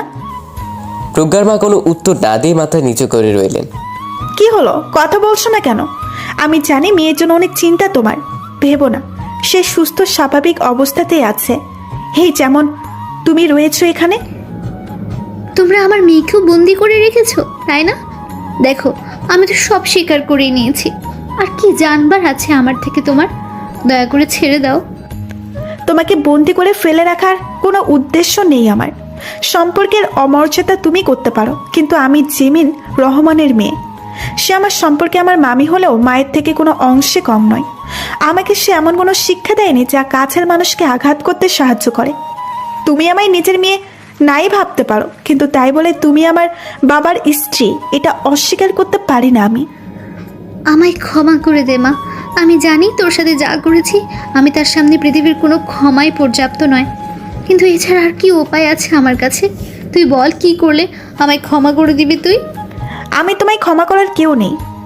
তাছাড়া শুধু ক্ষমালাভ মানুষকে কখনোই পরিশুদ্ধ করে না। পরিশুদ্ধ করে তার অন্তরের পরিবর্তন, তার অনুতপ্ত উপলব্ধি।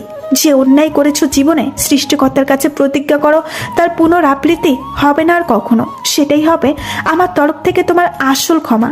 এবার চলো। কোথায় যাব আমি? নিজের মেয়ের কাছে। তাকে মুক্ত করতে হবে না তোমায়?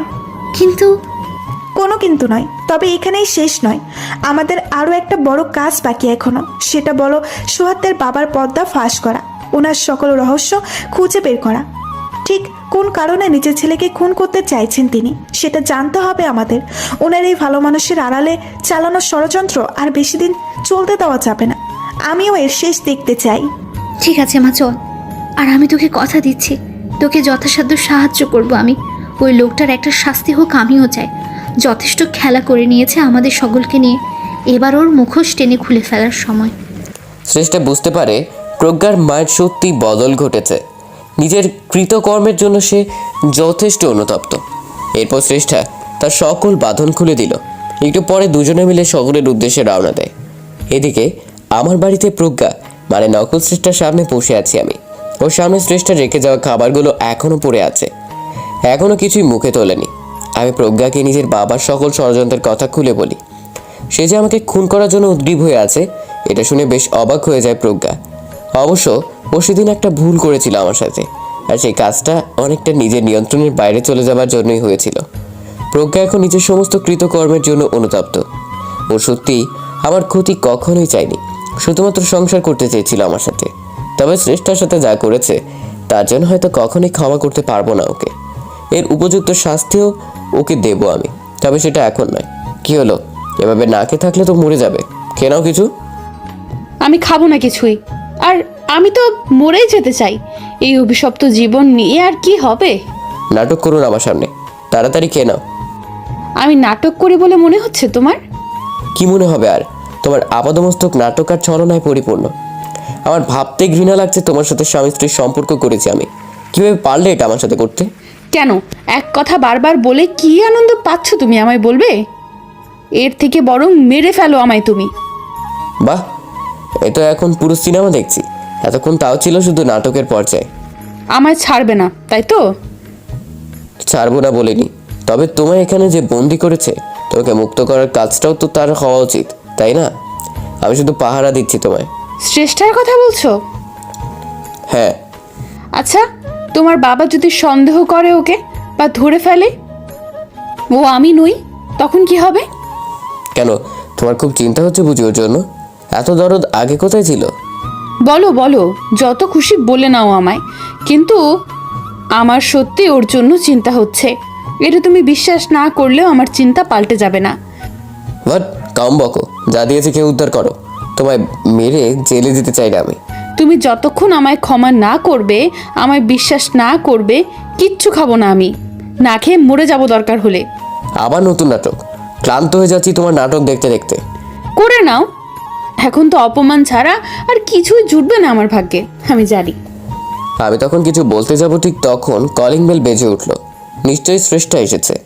এই সময় ও ছাড়া আর কারোর আসার কথা নয় এখানে। স্টোররুমের দরজা বন্ধ করে ড্রয়িং রুমের দিকে চলে গেলাম আমি। তারপর দরজা খুললাম। দরজা খুলতে দেখি সামনে বাবা দাঁড়িয়ে আছে। বাবাকে এই সময় বাড়িতে দেখে প্রচণ্ড ভয় হতে লাগলো আমার। এই সময় ওনার বাড়িতে আসাটা মোটেও ঠিক হলো না। এখন নকল শ্রেষ্ঠা অর্থাৎ প্রজ্ঞাকে বাড়িতে বন্দি অবস্থায় দেখে ফেললে কি হবে, সেই ভয়েই হাত পা কাঁপছে আমার। কি হলো, আমাকে দেখে যেন ভয় পেয়ে গেলি? কি ব্যাপার? ভয় পাবো কেন? কি যে বলো না, ভেতরে আসো। শেষটা ফিরবে কবে? কিছু বলে গেছে তোকে? না, কিছু বলে যায়নি। ও, আমাদের কথা শেষ হতে না হতে উপরের রুম থেকে একটা চিৎকারের শব্দ ভেসে আসলো। আমি বেশ বুঝতে পারলাম কণ্ঠস্বরটা প্রজ্ঞা, আর কারণ নয়। বদমাস মেয়েটা ঠিক একটা অঘটন ঘটিয়ে ছাড়লো। এদিকে বাবা হক চোখে উঠলেন শব্দটা শুনে। কি হলো? ওপরের রুম থেকে চিৎকারের আওয়াজ ভেসে আসলো কার? আমাকে উদ্দেশ্য করে প্রশ্ন করলো বাবা। কি হলো, ওপরের রুম থেকে চিৎকারের আওয়াজ ভেসে আসলো কার? কি যে বলো না, কার চিৎকারের আওয়াজ আসবে উপর থেকে? এই বাড়িতে আমি আর তুমি ছাড়া কে আছে? কিন্তু আমি যে স্পষ্ট শুনতে পেলাম। আরে তুমি ভুল শুনেছ, তার মানে ভুল বলতে হয়তো বুঝতে ভুল হয়েছে তোমার। কি বলছিস কি তুই? শব্দটা হয়তো পাশের বিল্ডিং থেকে এসেছে। কেন, সেরকম কিছু কি হতে পারে না?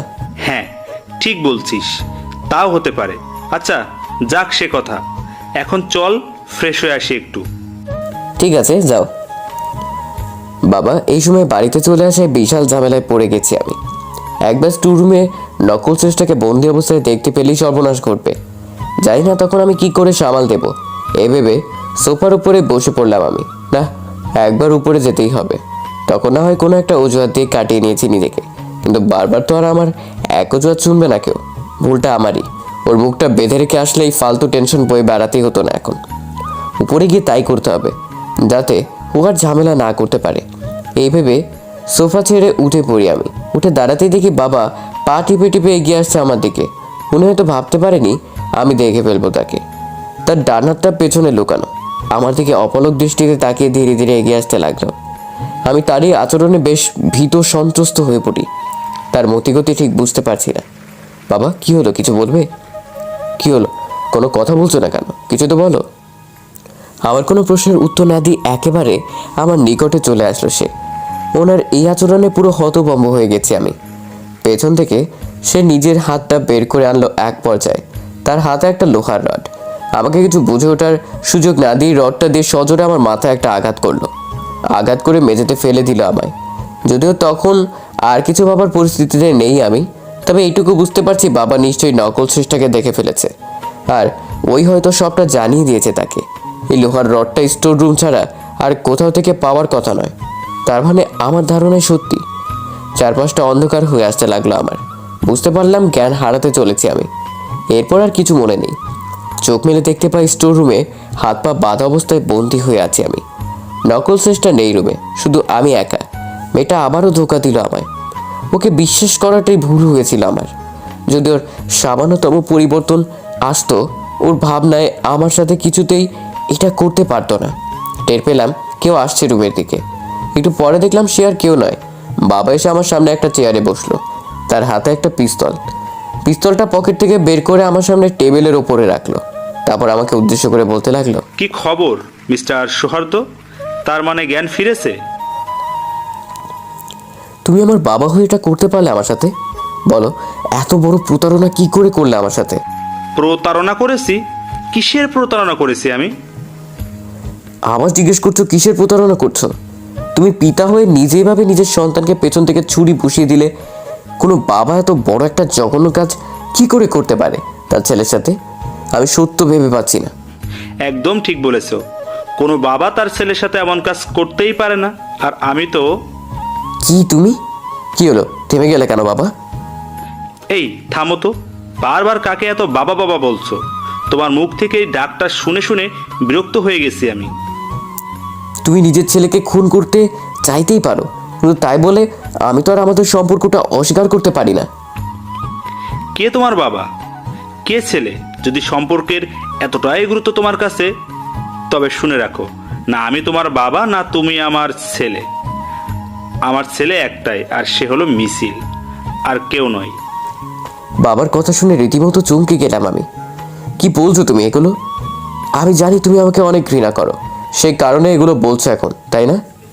যারা ঘৃণার বস্তু তাদেরকে কেবল ঘৃণাই করা যায়। আমার মনে তোমার জন্য ঘৃণা ছাড়া আর কোনো কিছুরই স্থান নেই, না কোনো দিন ছিল। আর আমি কোনো মিথ্যে বলছি না তোমায়। তোমার বাবা আমি নই। কি বলতে চাও খুলে বলো আমায়। আর আমার প্রতি এত কিসের ঘৃণা তোমার, সেটাও বলো। সত্যি শুনতে চাও তোমার প্রতি কিসের ঘৃণা আমার? সেটা জানতে পারলে দেখো, তোমার নিজেরই হয়তো লজ্জা আর ঘৃণায় মরে যেতে ইচ্ছে করবে। অবশ্যই এমনিতেও তোমায় আর বেশিক্ষণ বাঁচিয়ে রাখবো না আমি। মরার আগে শেষ ইচ্ছেটা পূরণ করেই দেই। হ্যাঁ বলো, আমিও জানতে চাই।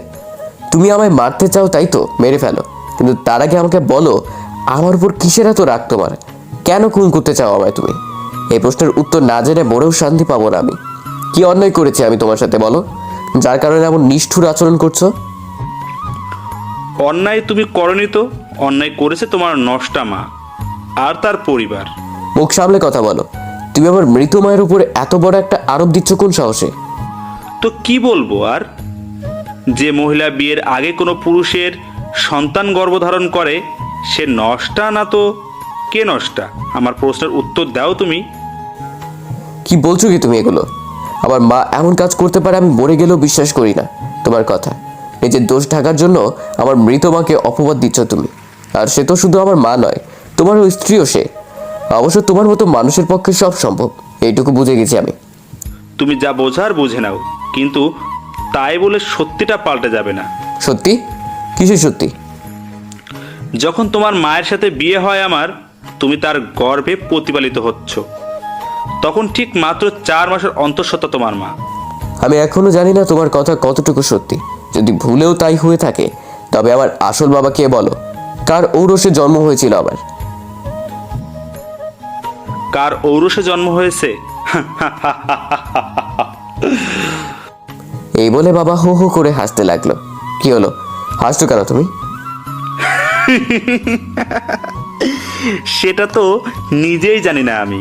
শুধু শুধু আমি কেন, পৃথিবীর কেউ জানে না তোমার বাবা আসলে কে, এমনকি তোমার মাও না। মানে কি শুনলে?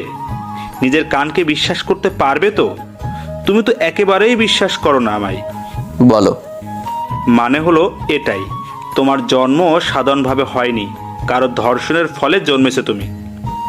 তোমার মায়ের ওপর একদল পশু হামলা চালায়, সেই নরপশুদের ভেতর থেকে কারো একজনের অংশ থেকে যায় তোমার কুমারী মায়ের ভেতরে।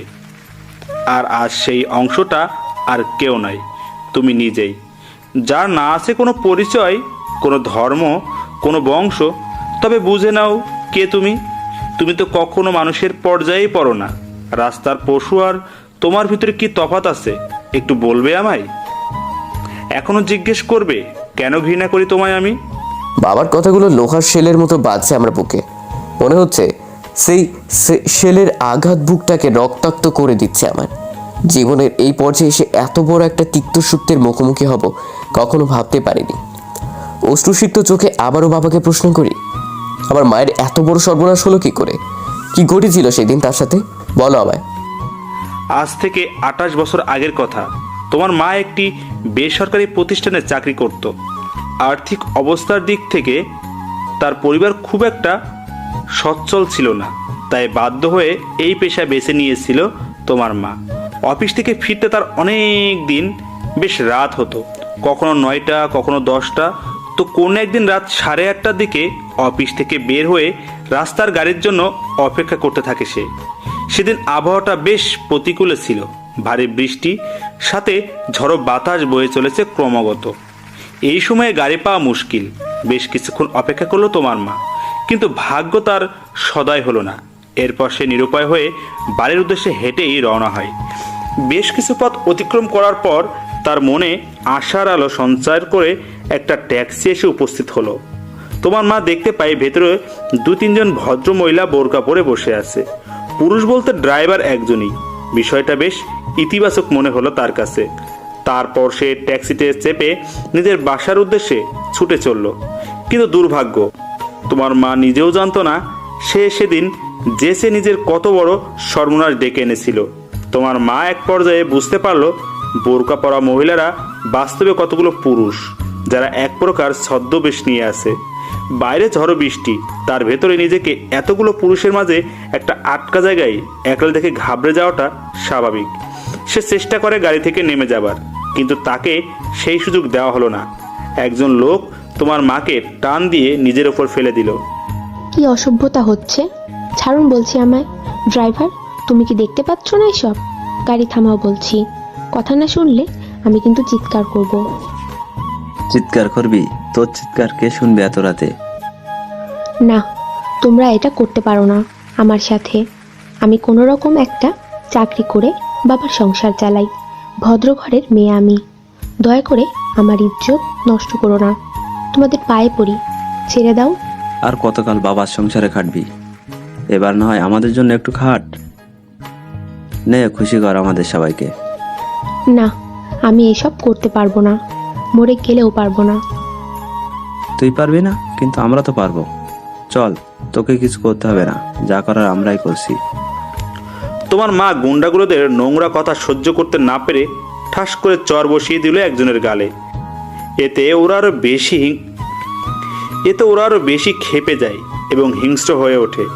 তারপর যা হবার তাই হয়েছে। চলন্ত গাড়িতে বসে তোমার মা সেদিন কতগুলো গুন্ডাদের হাতে ধর্ষণ হয়। গাড়ির ড্রাইভারও ওদের দলেই ছিল, তার হাত থেকেও ছাড় পায়নি তোমার মা। আর তুমি সেদিনের সেই গুন্ডাগুলোদের ভেতরেই কারোর পাপের ফল। হয়তো সেই ড্রাইভারের, নয়তো তার যাকে চর মেরেছিল তোমার মা, নয়তো অন্য কারো। কথাগুলো শুনছি আর চোখ বেয়ে জল গড়িয়ে পড়তে লাগলো আমার। যে ছেলেকে নিজের কানে তার মায়ের দর্শন হবার গল্প শুনতে হয়, জানি না কোন পাপ করেছিলাম যার জন্য সৃষ্টিকর্তা এত বড় শাস্তি দিচ্ছেন আমায়। তবে যাই ঘটুক না কেন, আমার মৃত মায়ের উপর থেকে এতটুকু সম্মান বা শ্রদ্ধাবোধ কমে যায়নি আমার। বিপরীতে এখন আফসোস হচ্ছে আমার, তার এত বড় ত্যাগের উপযুক্ত মর্যাদা দিতে পারিনি তাকে। তার আগেই মা ছেড়ে চলে গিয়েছেন আমায়। তথাকথিত আমার বাবা বলে ডাকা লোকটাকে উদ্দেশ্য করে বলি, তুমি এত সুন্দরভাবে আমার মায়ের সাথে ঘটা অন্যায়ের বর্ণনা করলে আমার কাছে, আবার তাকে নষ্টা বলছো কোন মুখে? বিবেক বুদ্ধি কি সব বিসর্জন দিয়ে ফেলেছো? আর তুমি সবকিছু জেনেও কেন বিয়ে করতে গেলে আমার মাকে, যদিও তোমার চোখে এতটাই খারাপ সে? না, আমি তো প্রথমে কিছুই জানতাম না। হ্যাঁ, তবে আমার বুড়ো বাপ আর মা ঠিক জানতো। ওরা বাধ্য করলো আমায় বিয়েটা করতে। তখন তাদের কথা পালন করা ছাড়া কোনো উপায় ছিল না আমার কাছে। কেন উপায় ছিল না? যখন আমার মাকে মন থেকে মেনে নিতেই পারোনি, পালিয়ে গেলে না কেন তুমি? পালিয়ে কোথায় যেতাম আমি পালিয়ে গেলে না খেয়ে মরতে হতো আমায়। বাবার সম্পত্তির কানা করিও জুটতো না আমার ভাগ্যে। তাই বাধ্য হয়েই বিয়েটা করেছিলাম। আর ঠিক সেই দিন মনে মনে শপথ করেছিলাম, তুমি জন্মানোর পরেই শেষ করে দেব তোমায়, যাতে তোমার ওই নোংরা দূষিত মুখ রোজ দেখতে না হয় আমার। কিন্তু আমার দুর্ভাগ্য, আমি বহুবার সুযোগ পেয়েও তোমার কোনো ক্ষতি করতে পারিনি। বারবার আমার হাত ফসকে বেরিয়ে গেছে তুমি। তোমায় মারতে না পারার যন্ত্রণা রোজ তাড়িয়ে বেড়াতো আমায়। রাতে ঘুমাতে পারতাম না, কখন তোমার লাশটা নিজের চোখের সামনে দেখবো আমি। আমার মাকেও তুমি মেরেছো, তাই না? আমি এবার বুঝতে পেরেছি, আমার মায়ের মৃত্যুর পেছনে নিশ্চয়ই তোমার হাত আছে। না, আমি কাউকে কিছু করিনি। মিথ্যে বলছো তুমি। তুমি আমাকে মারতে পারো, যেটা নিজের মুখে স্বীকার করছো তুমি। আমার মাকে তুমি মেরেছো। তোমার মতো জানোয়ারের পক্ষে সব সম্ভব। পৃথিবীর সব থেকে জঘন্য কাজটাও তোমার পক্ষে করা সম্ভব। বললাম না আমি কিচ্ছু জানি না। তোমার মাকে মারিনি আমি। এমনিতেই তোমায় একটু পরেই মেরে ফেলবো আমি। আমার বন্দুকের গুলি তোমার বুক ঝাঁঝরা করে দেবে। তোমায় মিথ্যে বলবো আমি কিসের ভয়? তাছাড়া এত কেন জানতে চাইছো তুমি? তুমি জিজ্ঞেস করলেই আমি সব তো গড়গড় করে বলে দেবো না তোমায়। আমি মনে মনে ভাবছি, সত্যিই তো, যে আমাকে একটু পরেই পৃথিবী থেকে সরিয়ে দেবার জন্য প্রস্তুতি নিচ্ছে। যে নিজের সমস্ত কৃতকর্মের কথা স্বীকার করলো নিজের মুখে। মাকে খুন করলো সেটা বলতে সমস্যা কোথায়? তবে কি মায়ের খুন অন্য কারো হাতে হয়েছে? যদিও আমার সেদিন একটি মেয়ের সাথে ধস্তাধস্তি হয়েছিল আমার, কিন্তু তাকে তো আর আমি সরাসরি মাকে খুন করতে দেখিনি। সে আমার মায়ের খুনই, এটা ধারণা মাত্র আমার। তবে কি এটা হতে পারে মায়ের খুন নকল চেষ্টার কাজ, যা কানের দুল পেয়েছিলাম আমি? কিন্তু ও আমার মাকে কেন মারতে যাবে? শুধু নকল চেষ্টা নয়, মাকে যদি এই লোকটা খুন না করে, অন্য কেউ খুন করে থাকে, তবে তার কারণটা কি? আমার মায়ের সাথে কি যোগাযোগ তার? কি এত ভাবছো? এখন আর এত ভেবে কি হবে? আমার হাতটা যে বড্ড নিষ্পিস করছে। সে চাইছে কখন আমি পিস্তলটা তুলে তোমার মাথা বরাবর শেষ গুলিটা চালিয়ে দেই। আর যখন সব জেনেই গেছো তুমি, আর কিছুতেই বাঁচিয়ে রাখা যাবে না তোমায়। তুমি আমায় অনেক আগেই মেরে দিয়েছো। তোমার এই গুলি আর কি মারবে আমায়? মরতে ভয় পাই না আমি। তবে একটাই আফসোস রয়ে গেল, মায়ের খুনিকে জেনে যেতে পারলাম না। জানো তো, এক জীবনে সব ইচ্ছে পূরণ হয় না মানুষের। শুভ কাজে আর দেরি করতে চায় না। গুড বাই মাই সন। এই বলে সে আমার মাথা বরাবর পিস্তলটা তাক করলো আমার। নিজের মৃত্যুকে যেন সাক্ষাৎ থেকে দর্শন করছি আমি। চোখ বন্ধ করে মৃত্যুর জন্য অপেক্ষা করছি, কারণ আমি ভালো করে জানি আজ এই নরপশু থেকে রক্ষা নেই আজ আমার। হঠাৎ আমাকে অবাক করে দিয়ে আমার তথাকথিত বাবা চিৎকার দিয়ে মাটিতে লুটিয়ে পড়লো। আমি লক্ষ্য করলাম তার বাহুতে একটা ছুরি বিঁধে আছে। স্টোররুমের দরজার সামনে দাঁড়িয়ে শ্রেষ্ঠা আর নকল শ্রেষ্ঠার মা, সাথে নকল শ্রেষ্ঠাও আছে। তবে ছুরিটা কার হাত থেকে ছুটে এসেছে বুঝতে পারছি না আমি। হঠাৎ আমাকে অবাক করে দিয়ে আমার তথাকথিত বাবা চিৎকার দিয়ে মাটিতে লুটিয়ে পড়ল। আমি লক্ষ্য করলাম তার বাহুতে একটা ছুরি বিঁধে আছে। স্টোররুমের দরজার সামনে দাঁড়িয়ে শ্রেষ্ঠা আর নকল শ্রেষ্ঠার মা, সাথে নকল শ্রেষ্ঠাও আছে। তবে ছুরিটা কার হাত থেকে ছুটে এসেছে বুঝতে পারছি না আমি। তোমার সমস্ত খেলা শেষ। আজ তোমায় নিজের হাতে শেষ করে ফেলবো আমি। এই বলে নকল শ্রেষ্ঠা বাবার দিকে এগিয়ে গেল। শ্রেষ্ঠা ওকে পেছন থেকে বাধা দেয়। না, প্রজ্ঞা ওকে কিছুই করবে না। তুমি ওর যা ব্যবস্থা করার আইন করবে। আমরা আইন হাতে তুলে নিতে পারি না। প্রজ্ঞা শ্রেষ্ঠার কথায় কিছুটা শান্ত হলো। এদিকে শ্রেষ্ঠা আমার দিকে এগিয়ে আসলো, তারপর আমার বাঁধন খুলে দেয়। তুমি ঠিক আছো তো? হ্যাঁ, আমি একদম ঠিক আছি। আমার কথা চিন্তা করো না। না, ও ঠিক নেই। দেখো শয়তানটা ওর মাথার কি অবস্থা করেছে, রক্তের দাগ এখনো শুকোয়নি। আমাকে উদ্দেশ্য করে প্রজ্ঞা বলল। তারপর আমি আবার প্রজ্ঞাকে উদ্দেশ্য করে বলি, থামো থামো, 1 মিনিট। তোমাকে তো আটকে রেখেছিলাম আমি এই ঘরে, তারপরে তুমি একটা সিন ক্রিয়েট করে ফাঁসিয়ে দিলে আমায়। আবার এখন এসে নাটক করছো, আর তোমাকে এখান থেকে মুক্ত করলো কে? না সুহারিত, তুমি ভুল ভাবছো। আসলে প্রজ্ঞা বাইরে গিয়ে ফোন করে আমাদের, যাতে আমরা যত দ্রুত সম্ভব এখানে চলে আসি আর আসল কালপিটকে হাতে নাতে ধরে ফেলতে পারি। সে বুঝলাম, কিন্তু এখান থেকে ওকে মুক্ত করলো কে? আগে সেটা বলো আমায়। যখন তোমার বাবা স্টোর রুমে ঢুকে পড়ে, আমাকে দেখে বেশ অবাক হয়ে যায় সে। আমি তাকে সাহায্য করার প্রতিশ্রুতি দিই, বিনিময়ে সে ছেড়ে দেয় আমাকে। আমি জানতাম আজ অনেক বড় অনর্থ ঘটবে তোমার সাথে, তাই এই বুড়োর সাথে নাটক করে বাড়ির বাইরে গেলাম, কিন্তু নিজেও জানতো না ওর জম নিয়ে ফিরবো এই বাড়িতে আমি। একদম ভালো করলে না এটা আমার সাথে। তোমরা আমাকে ধোকা দেবার শাস্তি সবাই পাবে, একে একে সবাইকে শাস্তি দেবো আমি। মেঝে থেকে নিজের মাথা তুললো, বাবা বলতে লাগলো, একদম চুপ থাকো তুমি। তোমার এতটুকু ভয় হচ্ছে না আমাদের সবাইকে একসাথে দেখে, তোমার নিজের চোখের সামনে? যাতে সবাইকে নিজের হাতের পুতুল বানিয়ে রেখেছো তুমি, আমাদের সবাইকে ঠকিয়েছো তুমি শুধুমাত্র নিজের স্বার্থে। আজ তো নিস্তার নেই তোমার। দেখো কি করি তোমার সাথে আমরা। শ্রেষ্ঠা বাবাকে উদ্দেশ্য করে বলতে লাগলো। আমি দেখতে পাচ্ছি শ্রেষ্ঠার চোখে ক্রোধের আগুন। শুধু শ্রেষ্ঠা নয়, প্রজ্ঞার চোখ দিয়ে যেন আগুনের লাভা বেরিয়ে আসবে।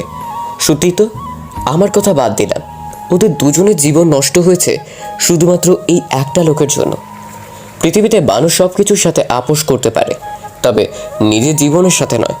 শ্রেষ্ঠার প্রজ্ঞাকে দেখে মনে হচ্ছে ওরা বাবাকে গিলে খাবে। প্রজ্ঞার মাও পাশেই দাঁড়িয়ে আছে, তার মুখে কোনো কথা নেই। তোমরা আমার সাথে কিছুই করতে পারবে না, আর আজকে যেটা সবাই মিলে করলে আমার সাথে, এর ফল ভোগ করতে হবে তোমাদের। আগে নিজেকে তো বাঁচাও, তারপরে আমাদের কথা ভেবো। এমন অবস্থা করব তোমাদের সারা জীবন জেলে পচে মরেও শাস্তির শেষ হবে না তোমার। তুমি নিজে জানো কতগুলো অপরাধ করেছো তুমি, এর শাস্তি কি হতে পারে ধারণা আছে তোমার? শ্রেষ্ঠার কথায় বাবা চুপ করে রইল, কারণ সেই মুহূর্তে বলার মতো কিছুই ছিল না তার। আমি তার মুখে ভয়ের ছাপ স্পষ্ট দেখতে পাচ্ছি। নিজের দুর্বলতা ঢাকতে বিভিন্ন ধরনের হুমকি ধামকি দিচ্ছে সবাইকে। আর কিছু না, এত কিছুর পরেও লোকটা এতটুকু শুধরালো না। এটাই আফসোস যে অপরাধ করেছে যদি তার ভেতর অনুশোচনা বোধের জন্ম না হয়, আমরা কি বা করতে পারবো, আর আইনই বা কি পারবে। এরপর বাসায় পুলিশ ডাকা হলো। আমাকে বন্দি করে খুনের চেষ্টার অপরাধে পুলিশ গ্রেপ্তার করলো তাকে। তবে শুধু এটাই তার অপরাধ নয়, একটা মেয়েকে প্ররোচিত করে অন্ধকার জগতের দিকে ঢেলে দেওয়া আইনের চোখে অন্যতম জঘন্য অপরাধ। এরও বিচার হবে বাবার, সব অপরাধের বিচার হবে, যা শুধু এখন সময়ের অপেক্ষা। এর 2 দিন পরে তখন বিকেলবেলা বাড়ির ছাদে দাঁড়িয়ে আছে আমি। দেখতে পাচ্ছি মাথার উপর থেকে ধবল বক সারি বেঁধে উড়ে যাচ্ছে।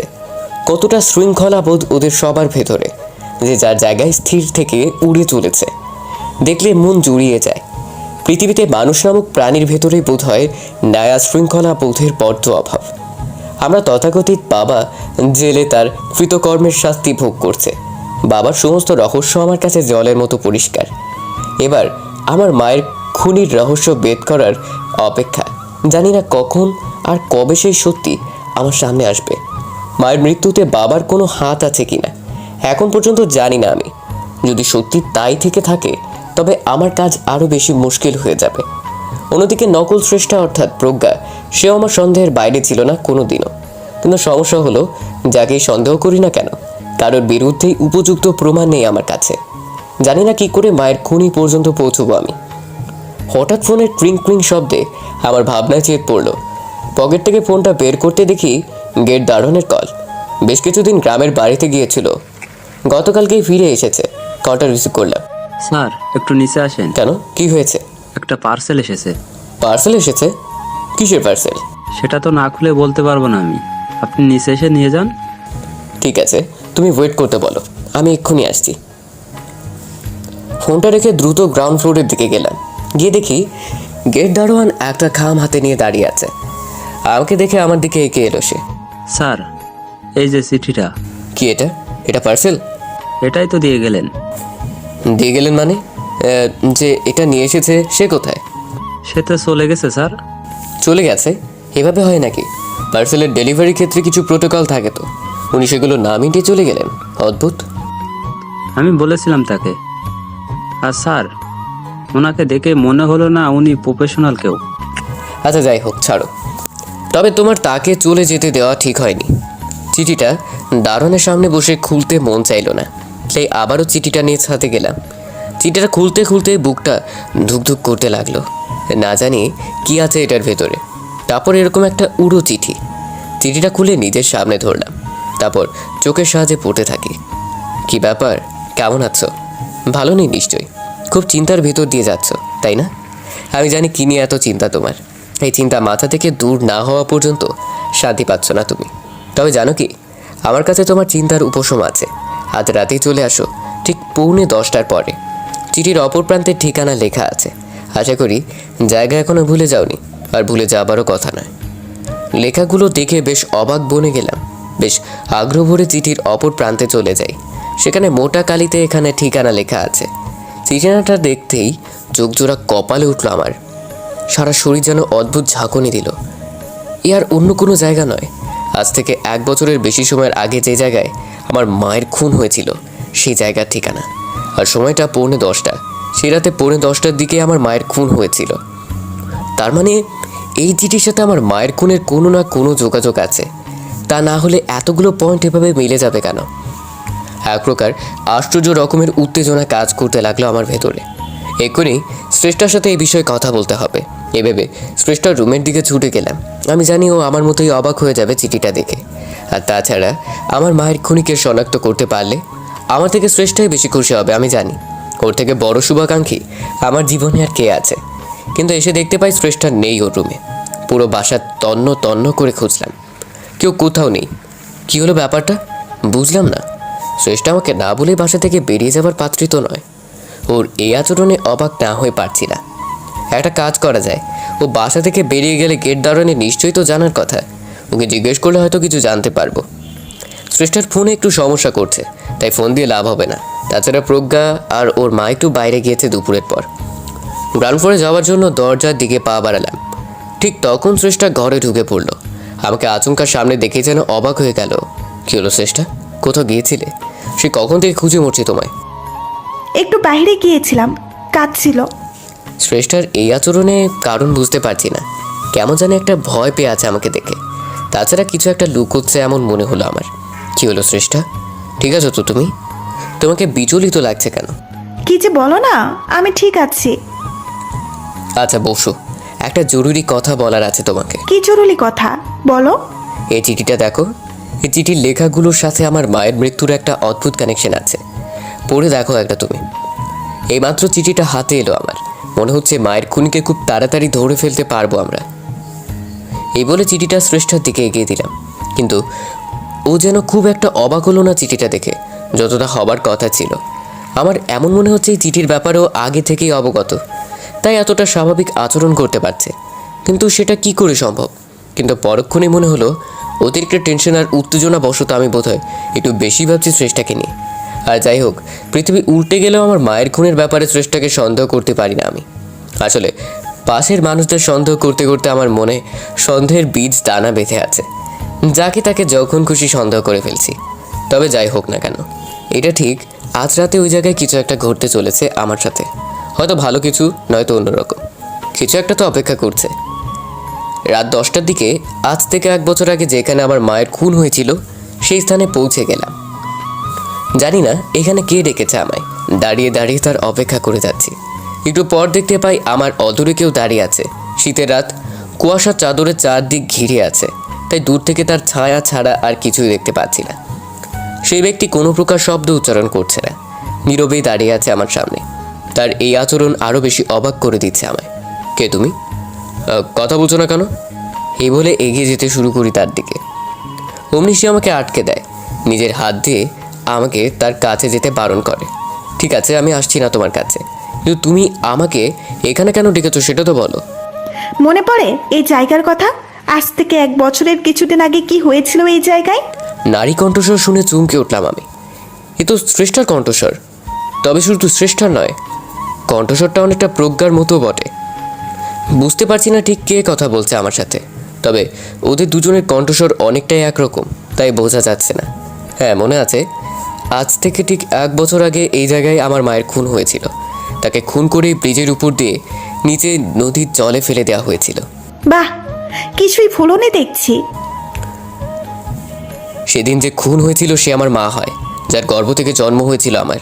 তোমার কি মনে হয় কেউ নিজের মায়ের মৃত্যুর ঘটনা এত সহজে ভুলে যেতে পারে? ঠিক বলেছ, জীবনে মানুষের সাথে কখনো কখনো এমন কিছু ঘটে যা চাইলেও সে ভুলতে পারে না। তার ভেতরে তোমার মায়ের মৃত্যুর ঘটনা অন্যতম। তুমি আমাকে এখানে কেন ডেকেছো বলে না কিন্তু। বলবো, আজকে সব কিছু বলার জন্যই তো ডেকেছি তোমায়। তো এত সময় নিচ্ছ কেন? বলো কেন ডেকেছো আমায়। তোমার মায়ের সেদিন খুন কিভাবে হয়েছিল, কেন হয়েছিল, আর কার হাতে হয়েছিল, এই প্রশ্নগুলোর উত্তর জানার জন্য মনটা বড্ড ছটফট করছে তোমার, তাই না? মেয়েটার কথাগুলো শুনে আবারও বিস্ময় আর উত্তেজনায় ঘিরে ধরল আমায়। মনে মনে যা ভেবেছিলাম তাই হতে চলেছে। ওর সাথে আমার মায়ের মৃত্যুর সম্পর্ক আছে নিশ্চিত, কিন্তু মেয়েটার পরিচয় না জেনে আমি ওর সাথে এই বিষয়ে কথা বলতে চাইছি না। কে তুমি? তুমি এত কিছু কি করে জানো? আগে নিজের পরিচয় দাও। আমার পরিচয় জানাটা জরুরি নয়, তবে হ্যাঁ, তোমাকে আমার পরিচয় নিশ্চয়ই দেব। না, এখন বলতে হবে কে তুমি। তুমি আমার মায়ের মৃত্যুর রহস্য জানাতে এসেছো, তাই না?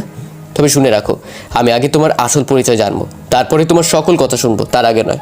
যদি এমনটা হয় তবে শোনো, আমি সেই মানুষ যার হাতে তোমার মায়ের খুন হয়েছিল। তুমি কি মজা করছো আমার সাথে? এলো কি বলছো তুমি? হ্যাঁ, সত্যি বলছি। সেদিন আমার হাতেই তোমার মায়ের খুন হয়েছিল। দীর্ঘ 1 বছর ধরে জীবনের এই চরম সত্যটা বয়ে বেড়াতে বেড়াতে বড্ড ক্লান্ত আজ আমি, তাই তোমার কাছে ছুটে এসেছি আসল সত্যিটা তোমাকে জানাতে। এই বোঝা ক্রমাগত ভারী থেকে ভারী তোর হয়ে উঠছে আমার কাছে, যা বহন করা অসম্ভব। আমার মায়ের খুন তোমার হাতে হয়েছিল? দেখো, আমি তোমার কথা বুঝতে পারছি না কিছু। যদি তাই হয়ে থাকে, তুমি এতদিন কোথায় ছিলে, আর এতদিন পরেই বা কেন এলে?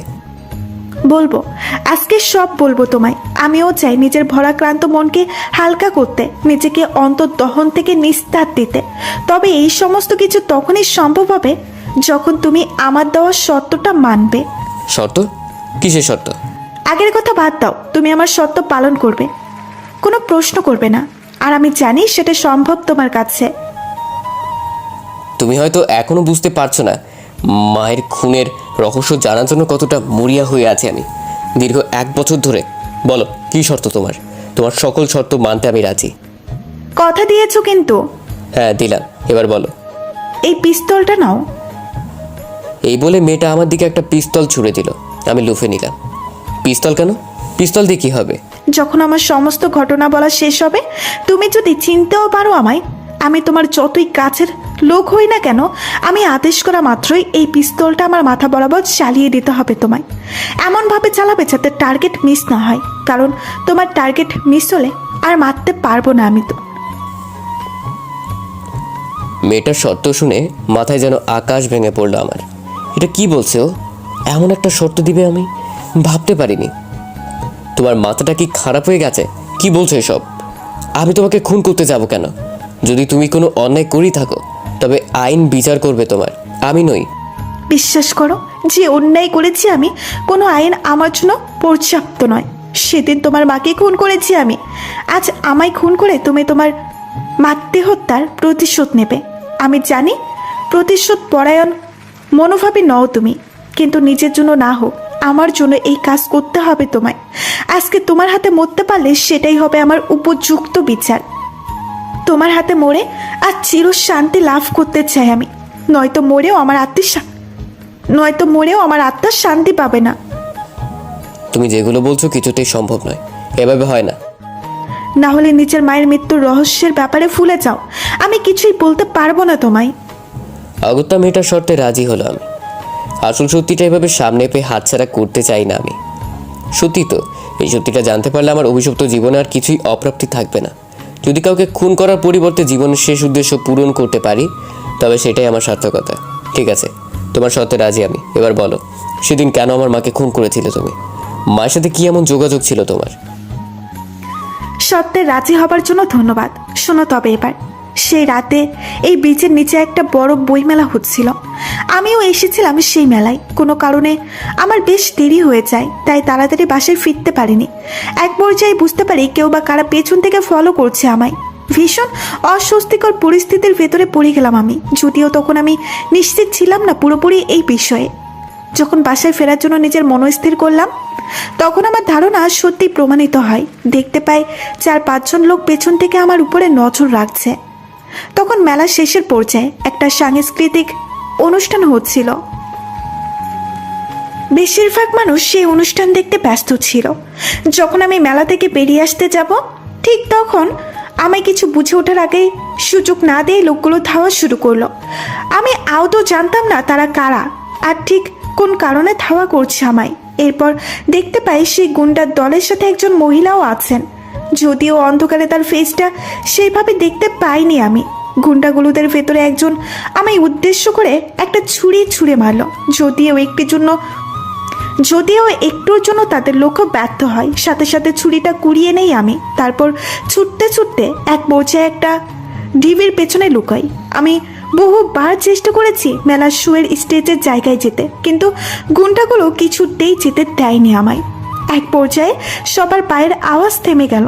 আমি ভাবলাম হয়তো সবাই সরে পড়েছে, তাই ধীরে ধীরে টিভির পেছন থেকে বেরিয়ে আসি। অমনি একটা মহিলার সাথে ধাক্কা লাগা আমার। ভয় আর আতকে সেই সময় মাথা কাজ করছিল না আমার। আর কোনো কিছু না ভেবে চুরিটা সোজা সেই মহিলার পেট বরাবর চালিয়ে দিলাম। মুহূর্তেই মাটিতে লুটিয়ে পড়ল সে। তারপরেই বুঝতে পারে আমি কত বড় একটা ভুল হয়ে গেছে আমার দ্বারা। ইনি আসলে সেই নয় যে ওই গুন্ডাদের দলে ছিল, সে ছিল তোমার মা।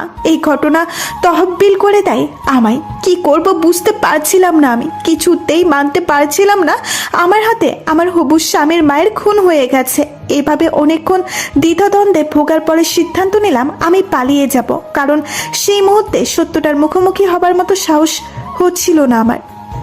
যে ভাবনা সেই কাজ। তোমার মায়ের লাশ ফেলে রেখে পালিয়ে গেলাম আমি। কাউকে কিছু জানতে দেইনি, বুঝতে দেইনি। এই সত্যটা দীর্ঘ 1 বছর লুকিয়ে রেখেছি আমি। আমি জানি সজ্ঞানে না হলেও তোমার মায়ের খুনিটা আমার হাতেই হয়েছে। আমি সেই অপরাধী। সকল শাস্তি শুধু আমার প্রাপ্য। এতক্ষণ অবাক হয়ে শ্রেষ্ঠার কথাগুলো শুনছিলাম। এতক্ষণে বুঝে গেছি আমার সামনে যে দাঁড়িয়ে আছে সে আর কেউ নয়, শ্রেষ্ঠা নিজেই। তার মানে আমার মায়ের খুন শ্রেষ্ঠার হাতে হয়েছিল সেদিন। হে সৃষ্টিকর্তা, এবার কোন পরিস্থিতির মুখে দাঁড় করালে তুমি আমায়, আমি জানি না। আর কোন কোন কঠিন সত্যের মুখোমুখি হতে হবে আমায়। শ্রেষ্ঠার মুখে এত কিছু শোনার পরেও একটা খটকা থেকেই যায়। আর সেই খটকাটা হলো সেদিন রাতে আমিও মাকে নিয়ে বইমেলা এসেছিলাম। হঠাৎ করে মাকে খুঁজে পাচ্ছিলাম না, তাই তাকে খোঁজার জন্য শোর স্টেজের বাইরে বেরিয়ে গেলাম। খুঁজতে খুঁজতে যখন ব্রিজের এখানে আসি তখন দেখতে পাই কেউ আমার মাকে ব্রিজ থেকে নদীতে ফেলে দিচ্ছে। অন্ধকারে নিজের মাকে চিনতে ভুল করিনি আমি। অমনি ছুটে যায় ব্রিজের দিকে। ততক্ষণে ওরা ওদের কাজ করে দিয়েছে। আমাকে দেখে সবাই পালিয়ে গেলেও ব্রিজের ওপর একটা মেয়েকে ধরে ফেলি আমি। তার সাথে প্রচণ্ড ধস্তাধস্তি হয় আমার। এক পর্যায়ে মেয়েটি আমায় আঘাত করে পালিয়ে যায়, কিন্তু ধস্তাধস্তির জের ধরে তার একটা কানের দুল থেকে যায় আমার কাছে। শ্রেষ্ঠার কথা যদি সত্যি হয়, তবে সেখানে সেই রাতে কার সাথে ধস্তাধস্তি হয়েছিল আমার, কার কানের দুল চলে এসেছিল আমার হাতে। এদিকে শ্রেষ্ঠা নিজের মুখে স্বীকার করেছে খুনটা ওই করেছে। অন্যদিকে আমি নিজের চোখে যেটা দেখছি সেটাও বা অস্বীকার করি কি করে? সব কিছু তালগোল পাকিয়ে যাচ্ছে না। শ্রেষ্ঠার কথা অবিশ্বাস করতে পারছি না নিজের চোখকে। কি হলো সোহার্দ, এত কি ভাবছো? এখনো কেন দাঁড়িয়ে আছো? শেষ করে দাও আমায়। তুমি কথা দিয়েছিলে আমায়, আমি সত্যিটা স্বীকার করার পরে আমার দেওয়া সত্য পালন করবে তুমি। এত বড় পরীক্ষা কেন নিচ্ছ আমার তুমি শ্রেষ্ঠা? আমি জানি তুমি আমার মাকে খুন করেছো, কিন্তু সেটা নিজের ইচ্ছেতে নয়। মানুষ নিজের অজান্তে অনেক কাজ করে, কিন্তু সেটা পাপ বা অন্যায় নয়, সেটা ভুল। তুমি কোনো অন্যায় করনি, ভুল করেছিলে। তোমায় খুন করে আমি আমার মায়ের হত্যার প্রতিশোধ নিতে চাই না। তোমার কথাই সত্যিটা পাল্টে যাবে না। এই অসহ্য যন্ত্রণার বোঝার বই বেড়াতে পারছি না। মৃত্যুদণ্ড দাও আমাকে, নিস্তার দাও আমায় প্লিজ, তোমার পায়ে পড়ি। এটা হয় না শ্রেষ্ঠা, তুমি অযথা জেদ করো না, এভাবে শাস্তি দিও না আমায়। তুমি কি চাও আমি নিজেই নিজেকে শেষ করে দেই? তবে তাই হবে। দাও আমাকে পিস্তলটা দাও, তোমাকে কিচ্ছু করতে হবে না। হঠাৎ আমাদের দুজনের ভেতরে ছেদ পড়ল। একটা টর্চের আলো ফেললো কেউ আমাদের ওপরে। মুহূর্তে ঝলমল করে উঠলো চারপাশ।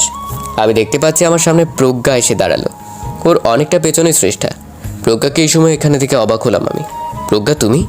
হ্যাঁ আমি। তোমাদের দুজনের সকল কথা শুনেছি আমি। তুমি এখানে আসলে কি করে? তোমায় ফলো করতে করতে এসেছি। আমি জানি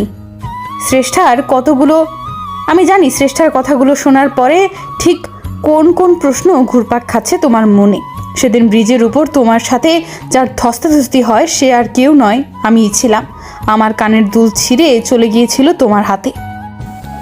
এটা কি বলছো তুমি? সেদিন বইমেলাতে তুমিও এসেছিলে? শুধু আমি নই, আমার সাথে আমার মাও এসেছিল, সাথে একদল গুন্ডা।